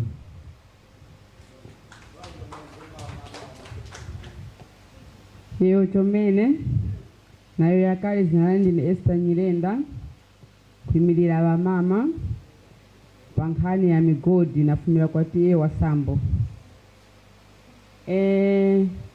pafumbika mafumbo anandi yazoleka kweni nakhumba kuti nididimizepo chomene pa nkhani ya ise ngati wakomiti ise wakomiti wa mining tina ntchito ikulu chomene chifukwa tiwa mkhala pakati pa ma-investors na community masuzo akalipo bridge likuwa ise kweniso tikuyenera kuonesesa kuti customer investors ivo vatiphalira vakupanga kweniso kasi mawekers vakovwirika kasi maufulu yitu wakukwanirisika ndilo ni ntchito ikulu chomene tinayo ise so nyankhumba unizolepo pa mama awo vamama va mele japi vamuyoya kuti ngati kuchigawo chawo kwawo uku kusangira suzo la kuti likutondeka kuvwirika ise kukuitu kwa tie wasambo kukama suzo wanandi abwana winga vanganivira kukaboni kweni ise ngati komiti tikakhalanga pakati kumazanga masuzo pakati pa ma investors na community chifukwa community yikumanya ya size ya mgodi wo uli kukwawo kwenye kusinyakhi upanga demand utizengeri chipatala mutipangiri chinthu chikulu chomene icho investor yula panji pa level yakhe ngakwanirisa cha kweni ise tikuya vakhala pakati kuvaphalira va community kuti apa vili nthe vanthu sono vakuchipulikisa makola wake kweniso maufulu sono vazimayi vanthu vakugwira ntchito vakwamba kuvwirika ma-investors juzi yakakananga kuti akumanenge na ise ta komiti kukhala tose pa umozi kweso tukumana navo juzi pa ise tavachema vakatumanga nthumi lutaninge ise vagondwe tikuwamanyaso yayi vajere tikuwamanya yayi so vajere tivafumbenge kuti imwe kamuna vauzomeresheka vauti imwe mpangiri mgodi vajere vangatipusika nthumi ile ngatipusika vilipo katolani nokwisako so ise ngati komiti chifukwa apa nadandaula chomene chifukwa chakuti takhumanga ma-investors tivina umunu tiyoyeshanenge face to face kweniso pati kudandaula vapulikenge veka kulusha kwakuti tiyoyenge muno vakavipulikiri pa air vikuya makola cha sono kuchigawa chakwina I think kuli komiti mbande ADC mafuma mbande ADC kapolo komiti iliko ya mgodi uweni wake ngwakuti tili na migodi yake iyo ikatanga kujulika before committee indapangiki sono suzo ni ilo kweni awo vanyitu migodi ijulikenge sono committee iliko vikutendenge makola wake kweni ise vikuendako nditu vikubantha chifukwa vali kumanya uwemu wako wana committee pa TA11 yeo chomene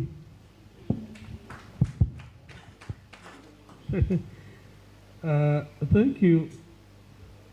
Wedu bwana uje na amalongo sora nibafusa vili kuti ndi kampani ya kukwaka tumbi palina yake uti mwini wake amatusa paka futi kachane anyway then bati kwa katumbi when my brother there was contributing but no I'm told thank you bwana investor that you came. A quick one as I've been responding to Sheke, maybe Bwana Mbeya can also help. He has presented very well, I think has made my life. Kani ya rehabilitating ya Wujen ku Maulambo. Maybe if the community may not have the answer, tiba tamagira uboma. Because Maujeni, my death traps are made kwa Maulambo, if that's what been presented. Maybe it turns the community is at all kulemba kupempa boma. And una ajani through your officer. I know you're very passionate about it, but so if it's the polluter pay principle stands as per the EMA, it is in the same spirit because company and any agaripo, even those Malawian directors are here. Why can't we just flag their names and be held to account? So let the community petition that in my death trap, the only solution, let the government come in. So I think through engagement, but we need kuti tikamakumana next year timve kuti anduna onako boma yatiuza chochita, because otherwise kumuza anthu sangayambe kuyuza makasu kuti akukakwirira zinthu zimene zichi. If that also will also remain kukayerekera kuti kodi tikapangaso chimozimozi in terms of maujeda amene ali kumene kuja, I think that will also help. Quickly on what Bwana Shehe was saying, anthu njala zafikapo. The quick one, Bwana Shehe,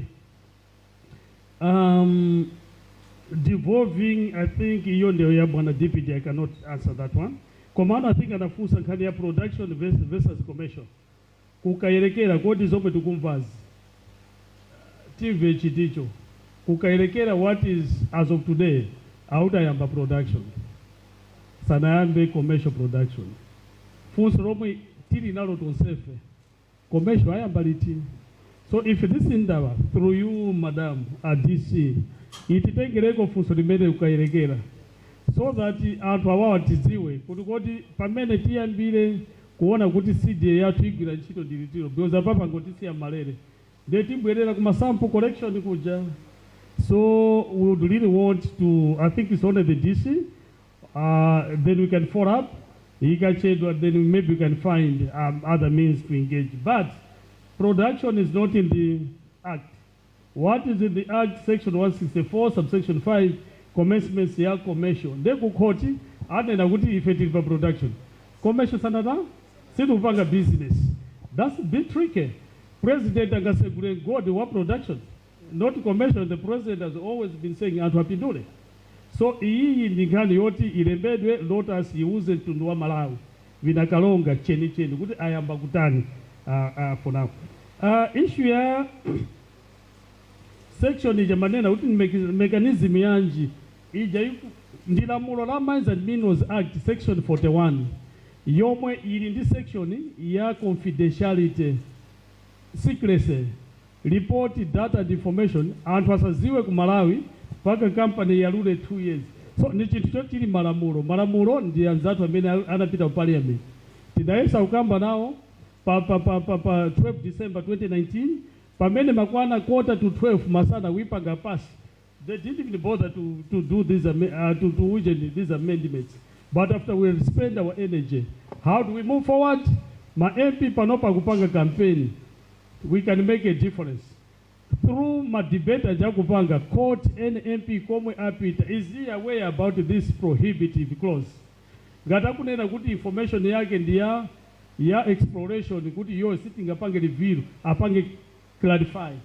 Komangolemba data, information and reports shall remain confidential as long as that license is still active by the DPD for 2 years. Koti kuzuzu, pressure mounted on him. People in diaspora just kept on calling, don't sell your ngombe. They started raising money and came pro bono lawyers in the West Mafirwa and this one lawyer watching him, I mean, not Kumbo, no, not Jigosa, Bright Tewu. They teamed up to say we have to provide the pro bono. So the issue when you are fighting a good fight, stand by the conviction. So just go. It wasn't only cause some this senior Gameme and some concerned citizens. We want the battle finally the last court kukapagaso with the broker. So these issues, these people, they can come and steal even your blanket to bedroom kwako, but just be strong and move forward. There was another issue to do with the Abana manena 1981 to 2020 kodi zinapangidwa madara stakeholders. It's a political process. Any policy and the law is a political process. Is it there were interest behind? I have some literature, some books. Anyway, I enjoyed my study during when I was doing my upgrading. I share with the Venus sometimes. I have those that have done. These issues are political process. There are interest behind. Selfishness, motive yomwe ndiyo imapangisa kuti anthu ayike zinthu zoti iwo as if azakhala amuyaya kupali and kumene koko. But there was no any good reason, but it can as well be advocated. But the whole idea, these guys had nothing but apart from protecting their interests. Last year, the Wiriro, I think Bwana Mbe, I thought would but I think if you ask us from the civil society, and even you, Vin answered in the morning, was it in the morning? FPIC is the way to go, stand by FPIC. Kwani Mabwela ndi Nwayani, tikuziwe and we are not let them go back. Kwa chimene chocho mkale limozi ndi mafumu. To the point yoti chimene chocho mkamaima, just stand. Otherwise, ndondomeko yake is very clear. Asa anabwele kumene go kwa pasidwe license exploration, aone kuti kodi palipo can he go with his large bankable feasibility. Party process indeed to Bwana Mbe is that's his office. Last time, Madam Moderator, I just want to salute you, comrades. You've been a fantastic group. Keep fighting the good fight. We can win. Mining is the way to go. But in Malawi, if we are to go by the theme, we are far from real meaningful benefiting from the sector. How do we benefit? Can we be thinking in terms of the model to make sure that decentralization is achieved? Our nkhani zama CDS isakhale kuma large scale, even kuma medium, and to adiwe mafulu in terms of business and human rights, issues of environment. But at the end of the day, my photocopies on the how Bwana Malirino has also explained that model, how best can our council continue benefiting apart from the ground level. Otherwise, Ngala, we salute you. Keep training our SN. Our tiuti kujoina ni kuti zinti zosezi mapeto wake tose tiza sangalali iye uchomeni. I think mau akumapeto akuzokhala nira kuti I think ma hours awawataona kuti in this room there are so ma resources amphamvu kuti tili ndi anthu kuti they are knowledgeable, akuziwa zimene akutani akapayankhula ndi conviction, akuziwa zimene akutani akuyankhula. So ngata media fair we are offering a platform. Can't we continue engagement hii pa media space yomwe tili nayo kuti kama zophunzitsana inali zokambirana komano I think izangosintha kukhala noti ziphunzitso because there are so many things zimene sitibaziziwa tazizwira kuti momuna nde mwina atitati tikuyamba ka wiki yamawa kumaphunzitsana mwina every week we have space kuti tivitize kumakambirana kumaphunzitsana tikamaza kumanaso chaka chamawa tizakhale kuti tosefe ndife ma experts ati tikuyankhulana osati tikuphunzira kumvetsera. So I think that's what I would encourage kuti moving forward, maybe that's what should be the case kuti zakhale tili pa page imodzi. Komanso mwina kupempha kwa ma organizers, I'm from the media, so from the organizers ndi mwina ma media products amaina kukhalapo pa nsonkhano ngati for example ndeti pamaina kukhala mwina ma leaflet ofotokoza za mining and the like. Komanso would have encouraged kuti mwina ma company kapena ma CSO amene ali mu mining amene kubweranso ndi what they are doing already kuti we should get a feel of what they are doing kuti tizitha kuchita track ndi kuchita follow zimene akutani akuchita. So mwina so moving forward as we are living mawa pa program bakonesa kuti pakhala communicate. So apart from that communicate, sitikhalanso ndi media product ina package ina, like for example it can be an electronic copy of a newsletter capturing the key the highlights of this event and then nikujita distribute kuti it will be like our reference point kuti tinali ukuku tapanga izizi and as we are moving maybe this is the direction zimene kutani tikupita. So coming from the media background, maybe those are the things that I would expect. And the next year if it will be there again ndekuti mina organization bazakhaliti ma pavilion tizaende nditu showcasing what we are already doing kuti tachitadi harness our audience atuwa. So maybe those are some of the suggestions I would give for next year.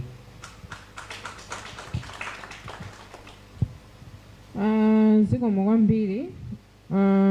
Ine ndinali ndi I think mafuso awiri amene amafunika mwina clarity kandi kanayoti ma comment yoyamba linali ya issues of grievances kunena kuti kodi pa district amatipeza ndipo timapangako chani. Ndingonena kuti kwambiri mmene ananenera Bwana Mbe from environment kunena kuti at community level also have committees that are supposed to deal with my grievances. Koma ma grievances amenewo akaoneka kuti pa community level akanika amatha kutipeza ife ku district ndipo timatha kupita ku community eko ndikukambirana nawo ndikupanga way forward.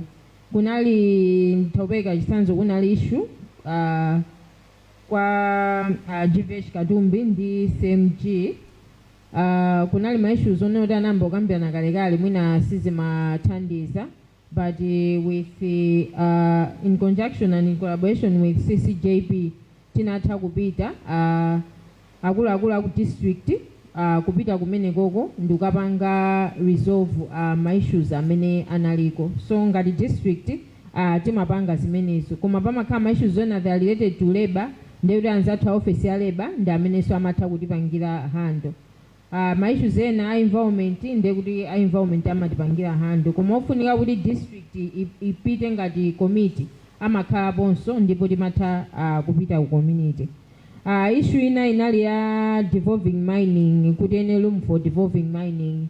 Issue of devolving powers to council starts with the central government. We have decentralization policy. Each and every ministry knows kunena kuti this needs to be fulfilled at district level. So the ministry responsible in conjunction with Ministry of Local Government amene kunena kuti akhale ndizokambirana if they're in the process of devolving that sector. Akakhala kunena kuti ali ready and they are supposed to kutumiza anthu awo amalembaso circular kunena kuti tapanga devolve our powers and we are sending officers to the district council. I can give example Kulanzi panali ma issues ena onena kuti timachita kutenga mwina anthu kuchokera ku regional level abwere ku district azagwire ntchito imeneyo, but now the Ministry of Lands has devolved even my individuals ndi ma land clerk, ma land registrar, tili now muno ma land surveyor, so much that unena kuti those things we can access them mu district muno silingathe kupita kutali. So we are hoping and believing that one day also the Ministry of Mining is also going to do the same, where we are going to have an officer special for mining. But for now timangobwerekera anzathu aku environment ndi aku labor to be dealing with issues of mining, but that gap is really felt, and we believe kuti one day we will also have officers from mining at district level. Chinaso chimene ndimafuna ndingokomenta komalizira anzathu ama ADC ndinu maso a council ku community. Anzathu ama mining amatha kutilonjeza zitukuko zosiyana-siyana kuti apanga. Chonde akamapanga zitukuko zimenezo, let's register them with council. CMG afuna atimangire school. Pa school afuna atimangire school block pa school yakuti. Zimathandizira kunena kuti anzathu a public works azithaso kupita kukaona ntchito ija. Kunena kuti kodi akutimangira chitukuko chokhazikika kapena akupanga zinthu za substandard work, because if they are doing substandard work it's the responsibility of council kuwauza unena kuti ayi contractor wanu usa kumanga zinthu zabwino mwina structure ayi itaungokhala ka 2 years itozagwera ana. So whatever zitukuko zimene ma mining companies akubweretsa tiyeni tikhale maso a council tizinena. Nkhani mwinaso ya maboholes ndi anzathu aoda amatha kukaonanso kuti kodi malo amene afuna kumbe boho ndoyenerera kapena ayi.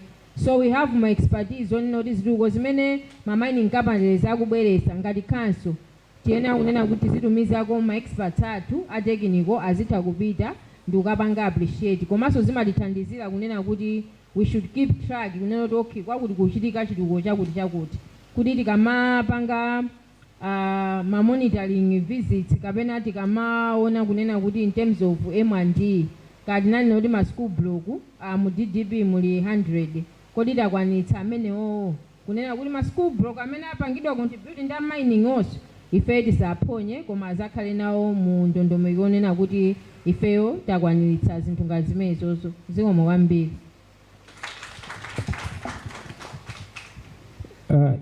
Yewo chomene.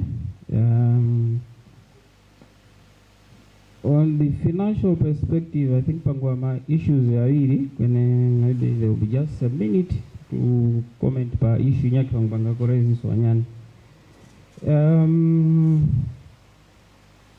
Ningati pasanka my takeaway Yanand from this meeting is not only been interactive, but in my view it's been consultative, insightful. We've gotten a lot of feedback. Maybe in the next meeting, much as Vangwizanga ni ma assignments yai, but we regard them as assignments, especially issue ya ngufuma ya kutikapa ndrama izatoleleka kaso pati vichi chinga ulungura kuti is from mining revenue. This is what we do with the money. So it's all about recycling what we get from a certain section, which is a very important aspect. And the DC Mulipano, let's take this issue seriously. The impact has to be seen, not only in terms of what we get or what are they giving us, but in terms of what we are doing with what we get from the mining section. So I think kwa hii message ndio nakupango comment that we take it seriously, then on our part, because nasi so tingapanga ipateka, we'll take it to policy makers and table it so that we see if we can have a deliberate bylaw ya uti it pass a percentage uti 10% or 20% yigwiringe nchito yakuti. I was also expecting maybe from community kuti bawe na interest pa mafigures nangupereka. I indicated that for indigenous ni 2.5 per financial year. For multinational it's 5 million, like Notas they're paying 5 million. So pali onre kasikizi awa wakulipira faithfully. Wanyaki hawa wakukwanisika cha. So I was expecting maybe with one who they are going to take us to task. Ka wanyaki mkuwa bekirira wakachipacha vichi. Wakumalizga cha, what are the strategies with one who wamalizge ngongole zao. So the issue is what I wanted is maybe a plea to organizers, not a force. Maybe next time please consider calling maybe my representatives. Kwa wakutisuzga wantu we begged at 3.5. They begged on the basis of COVID-19. We flexed downwards to 2.5. Even the 2.5, they would like the council to go down further to 1.5. And this is what they are paying minus the council's approval. So they are resisting 2.5, which is what Kamulemberanikale. We gave them feedback. This is about the policy, and we don't bend the policies within a financial year. This is what we do, but they want us to do that. So it's just a plea. Maybe next time if we can have one or two, because they have a chair with Mr. Jerry. If he's absent, he can send a representative to be among us, so that maybe Masul Wanaset kwa now waiting up ngangako voice. My brother Masinda kula ungpanga for very, very important issue, listing. Listing helps. Malawi Stock Exchange. Some of us, we might be civil servants, but upstairs here we think investment. Was I have to plan for my next life, so it will offer a better platform for myself and my kids or my family when it comes to portfolio. But still more, I have to think, okay, where do I buy shares? We have, I think I profiled, we have about 12, not 13. It's only Kairegela. So it means in the context of investment, we are getting a raw deal. It's not about their own visibility. No. But what about the citizens of Karonga? What about Malawians?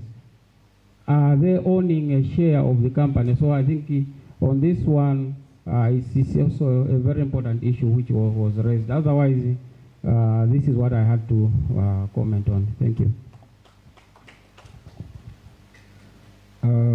Ziko mwambili, I think fusolanga ndilimozi inalonena kuti mukatolera ma human rights violation oseo. So what? Mangokhala share. That's not the case. As CCJP, I will give you an example. Kuti titadolera ma human rights violation migodi ingapo imene ndachula, including that at one of the mine mugodi anthu ena ake unagwera, and utagwera they became disabled kuti sangagwira china chilichonse sangalime. They were just staying, and the mwini wake mugodi was not able to pay them, to compensate them, because ngozi kachitewa mugodi, we expect someone to be compensated. In the Antwena, they were being paid around the 32,000, if not 42,000. The issues are environment, I mean, Indaba highlight paja. As the CCJP, in collaboration with Aboma, Namona Chawinga is not around. Mr. Chawinga, we try to engage the investor. Sana timvere ndipamene maybe abwana kosa mwama pangalezi issue ya kuti kwina kwake timafuna kuomberedwa, it's me amene amafuna kundiombera, because same issues timamene timapanga push. So we reported this issue to Malawi Human Commission, and they came in to investigate. Anapanga investigate my issues also, and they released the report. It was a good report because it was bringing together the investors and the CSOs, and also highlighting the role of the government. On the same issue, we reported my issues because my issues were appeared. Kuti mundu akuzo ndikuombera, then watawako, then uzakumanenso nayo makazo opi. And we reported to police mundu jamafuna kumanga, anatawira kwa America. I think for some time, then he came back and we resolved these issues.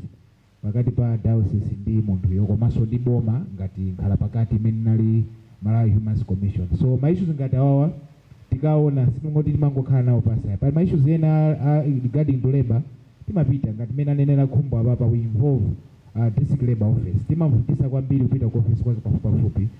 My issues are involvement. Khumbo is here, khumbo Mbeya. Tapita nayo ku field kwambiri kwasikizi kumene kamba za ku CMG ukasanta takatupita nawo to show them kuti my issues timakamba kaja ma meeting aja ndi awawa, take action. So sitimakhala nawo pasi. And on the same, I just wanted, because Akumbo also highlighted to say that ntchito panopala mulo inasintha kuti ngati munthu akupanga open cast mining akuyenera kuti akamasamuka area akuyenera akwirire malo oyambirira aja. And I just want to remind him to say that ku Kasikizi is the same issue. Tili mapita akulu kwambiri pamene poyamba investor uja makumba very close to 50 meters ndi pa school. We advocated kuti asamuke, anasamuka. In the maza jakata lipompa japaka panopa. So it will be a good time for maybe Anzatoko involvement kuti akaendele koso to ensure that ntchito imene tikukambira na baba atakwirira komwe changu, because it is very close to school. Ana kumapita kosamba ng'ombe zomapita konkuja kupezekaso anthu akuluakulu uso kumapita so kasamba maza amene aja. So ni maissues zonena kuti maybe tisopanga so highlight. So that's how we handle my issues tikalambira ziko mwambiri. Manja mwao haite boyonse. Thank you very much. At this point, panel discussion yathu yathera pamenepa. Zochitika za tsiku la lero zathera pamenepa. Zonse zomwe timakambirana kuyambira poyambirira mpaka na panopa, we have people who are documenting. Tomorrow, tisanachoke, there will be a communique from this team. And ikhala kuti anthu amene amalemba awo adzatiwerengera what they have picked from our discussions. Ndetizazivomereza and ndikuzisayinira. So panthawi ino ndipemphe Lusungu tipange address za program ya mawa. Komanso and a few areas zimene anthu ena amandisina nkhutu zoti ineso siningayankhe ati yankha Lusungu, and finally ask for a person who is going to close the meeting with a prayer. Over to you. Thank you. I was actually wondering whether she has worked for some radio or TV station before. She has really done an amazing job, isn't it? Why don't we all appreciate her one more time with flowers, with claps? Tayamika kwambiri ya dona mwagwira ntchito ya bwino kwambiri. Komanso ndiyamikire all of our speakers, all of our panelists for being very, very generous with the information. Atigawira zinthu zambiri zomwe sitimaziziwa, but they have also ably answered our questions, our concerns, and agwira ntchito ya bwino kwambiri. Now also tienti aombere mmanja. Zikomo kwambiri, we appreciate you all. Komanso ndikufuna tiyamikire anzathu aluntha ndi ama media houses onse omwe abwera ndikukhala nafe panopa. Ena taona kale ayika nkhanizi pa masamba awo amchezo aluntha kutereko zili live. Anzathu enaso akadalemba ena atumiza kale. Tenti aombere mmanja. Komanso tiyamikire anzathu akumabungwe achipembedzo kapenanso machalichi omwe akhala nafe panopa kuyambira mmawa uja kuyenda nafe mpaka nthawi inoyo. Komanso nawonso agawana nafe makonsensi omwe ali nawo ku nkhani za migodi. Tenti aombere mmanja. Komanso ndikufuna ndiyamikire azimayi omwe timavina limodzi pobwera kuno aja nyimbo ya masintha inavuta kwambiri.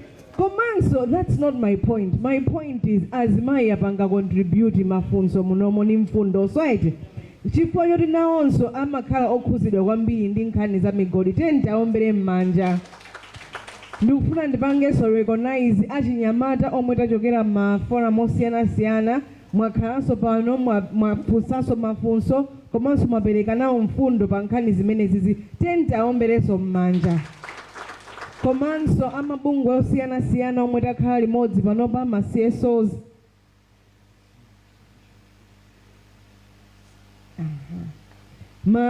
Mabungwe osiyanasiyana komanso azibambo ndi ena tonse omwe tili panopa. Tenti tonse tiziombere mmanja.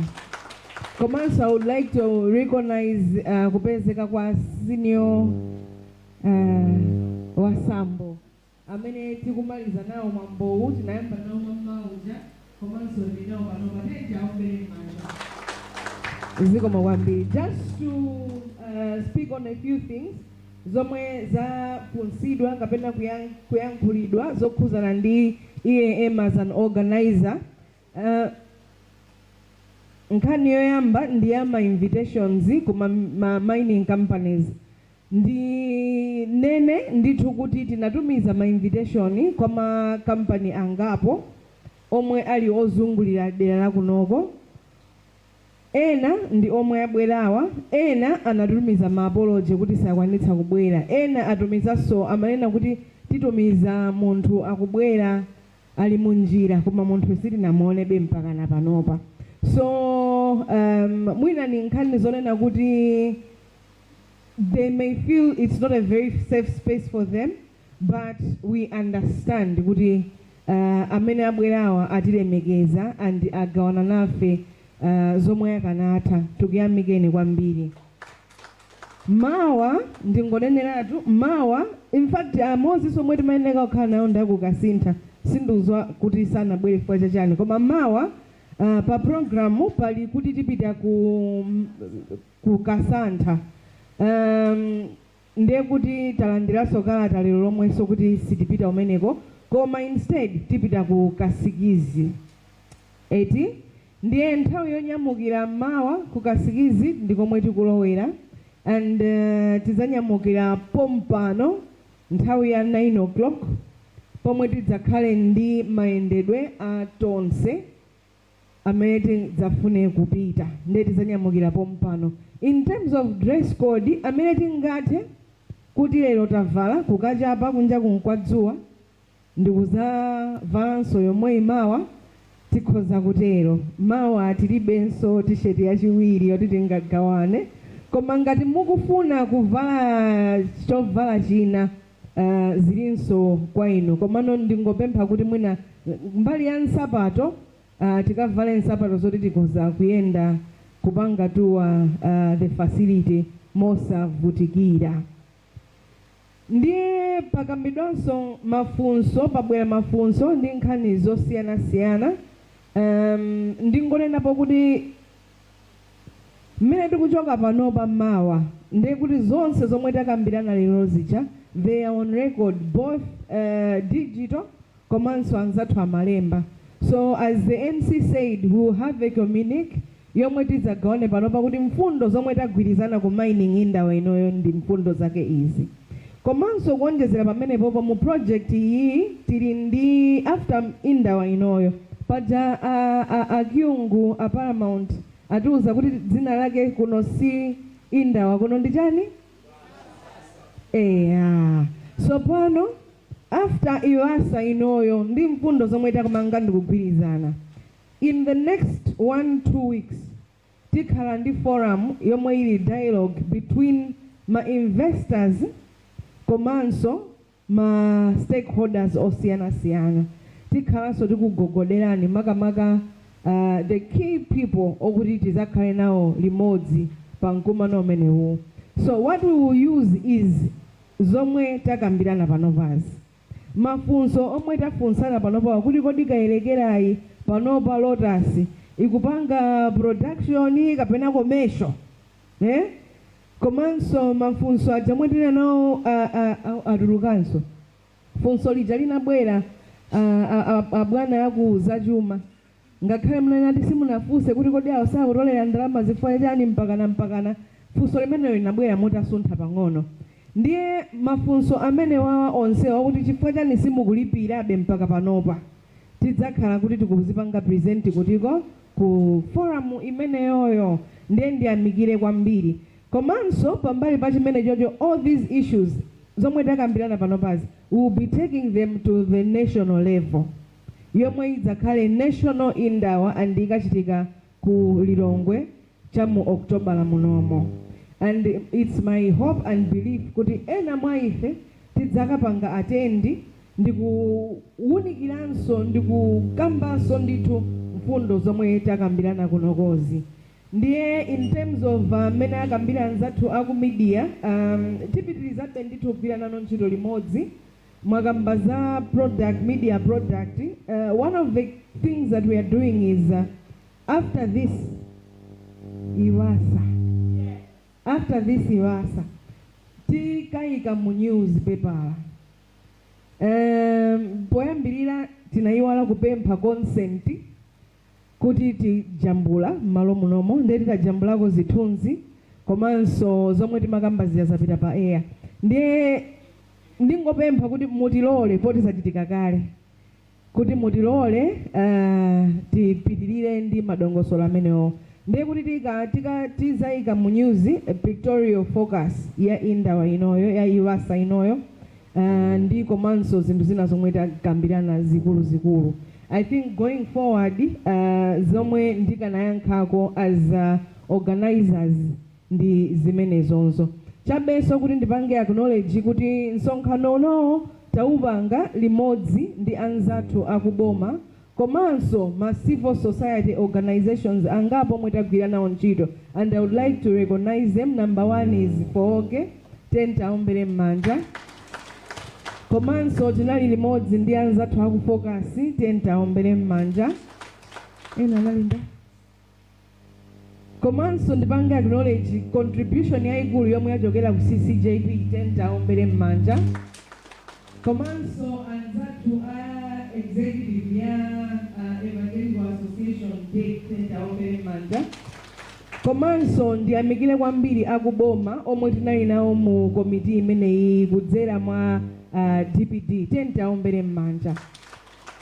Pofika nthawi inoyo azimayinda azibambo amfumu ndi tonse olemekezeka ndikukuthokozani pansi pa mtima wanga kuchokera ku Evangelical Association of Malawi. Zikomo, Ambuye akudalitseni.